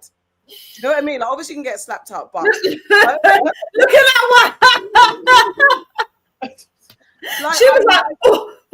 you think a punch is going to do it, but I never No. thought about a slap doing that. Slap True to us, love, bro. it has caused hearing loss. There are a few of them. Yes. that are hearing. They've had brain damage. Like I think nobody has died yet, but it's the Because you can slap someone's head off. yeah. Well, their brain can rattle around. It's, look, Yeah. Like, it's wild. weird. That's how they cup in the face. Weird. And I wonder what it takes to have the hardest. Oh, nah, that was nonsense. That can't be for real. No, that can't be for real. What makes you, first of all, I'm going to get into the World Slap Championships. And second of all, what do you do to train? How do you train? Hard hands. Oh, was that it? No, it's a mad thing. Oh, my God. This is It's a whole nother crazy. world, isn't it? Yeah, it's a whole nother world. But anyway, so yeah, that I was like, Oh, yeah, Lord. mad thing. So on that note, your mouth is bleeding or something. Right, God, your mouth is okay. bleeding and you're chatting. So, Zero. if you could get in the ring with somebody, who would you love to power slap? How about that? To end on that, who would you love to power slap? Donald Trump. Yeah. Donald Trump, Keir Starmer, Kemi Badenoch, Kemi Nana Akpea, whatever her fucking name is. Mine be Myron from Fresh and Fit. I'd love to. Oh, Myron. Fresh and Fit. Patel, Myron from Fresh and Fit, Shits and Gigs. Oh, I love that. I actually was watching them the other day. I really like them. I like them. They just need a little dry slap. That's That's all. I wouldn't give him a big slap like that. Just a little dry one. Say, boys. Myron would get the biggest full arm of the law from me. Pow. Yeah, and what's anyone? Pearly things. Yeah, she could hold a slap, but I remember I told you Pearl is almost 6 foot tall. She ain't a little girl. You might have to jump to catch her face. This is whatever. This is what my case is, all of it. But yeah, guys. So why am I laughing? Stephanie said I shouldn't. It's funny. I don't like boxing either. Yvonne said it should be banned. It should be banned. Ouch! What is that hair? That hair was a crime in itself. And can you imagine that hairstyle? And then he knocked you out. I'd be so. Yeah. You would never hear it done. You got battered by a man with a mullet, a afro mullet, and he had a face mullet too. Exactly. Yeah. Like you could not live that down. Imagine going to college. Imagine us going to college the next day far, just having to deal with the man. No, I just wouldn't come back. You lot would come back. You're not seeing me. Like the girl that our friend beat up. We just didn't see her. You can't see serious. She just left. A lot. Never came back. Just her weave came out. She never came back. You can't have that story, that legacy. You know, you're a bad man or a bad girl if you can do it. Just come and say, yeah, and what? Yeah. No. You're tight. Yeah. I'm not having my face slapped by someone with a fucked up hairstyle. And I lived to not in college, especially. If you suffer embarrassment at college, it's like there's bare colleges. Let me just go somewhere else. It's not necessary. I'm just not going back. Yeah, it's not necessary. Yes, I do remember the Tango adverts, and they got banned in our school. Everyone was going around slapping each other. Yeah, you've been tangoed in my school quickly. Like maybe a few girls got tangoed, and then it was banned. Like it was very quick. That was a stupid advert, though. It was. It was. Let's see if I can find it. Just end on that. Let's see. You got tangoed. It's definitely said Will Smith versus Chris Rock rematch. Remember they changed it. They changed it to a kiss because of the violence. I don't know if this is the kiss one or the actual slap. Because after a while, the guy kissed the guy instead of slapping him. Let's see what you found. Hello, Tony. I think we might use a video replay here. Super, Ralph. Let's do that. Oh, yes, we could be in for a quintessential Tango sensation here. Why, yes, Tony, let's look again. Yes, Ralph. The big orange fella ran in from the left, and he gives him a good old slapping. It just illustrates the bite and buzz. Oh, Tango. Yes, Ralph. Super taste sensation, smashing drink, lovely. And we went around and tangoed. Funny. You've been tangoed. Even the Tango can, it's like just purely, oh my God, remember when Tango looked like that? Yeah. I used to like Apple Tango. That's why I used to like. Apple Tango was a vibe. Yeah. But yeah, that caused us to all around get, and then like I said, it got banned, and we got they changed it to a kiss. He kissed the guy instead. Yeah, it's stupid. Yeah, it's so stupid. All right, guys, thank you. That has been news and nonsense. Let's go through who gave us our Sunday tithes. Did we save them? I've got to go through Sunday tithes. Okay, so first off, we have Yvonne. She gave us £20. Thank you, Yvonne. Buddy gave us $9.99. Thank you, Buddy. Hope your event goes well. Joe gave us £20. And a reprimand. Thank you, Joe. This string gave us $9.99. Thank you, sister. Sora gave us €4. Thank you, Sora. Stephanie gave us $4.99. Thank you, Stephanie. This string gave us $9.99. Thank you, Black Planet. And Stephen A gave us £5. Thank you, Stephen A. Thank you, one and all. Thank you. Thank you. Happy Sunday, blessed Sunday. Have a wonderful rest of your day. It is raining. Take your bodies for real, and we'll be back next week. Bye-bye. Later. We got more money. Ashley. Oh, bless you. Just got here for the nonsense, but you got here anyway. Thank you so much for the pie. Love you. Thank you. Happy Sunday, folks. Happy Sunday, folks. Love you. Bye. And don't forget to like, comment, and subscribe and share. Yes, the majority of the Tango ads on the nights were created by a black man. Yes. Oh, yes, they were. I do remember that actually. Yes. Okay, Bye. thank you. Bye, guys.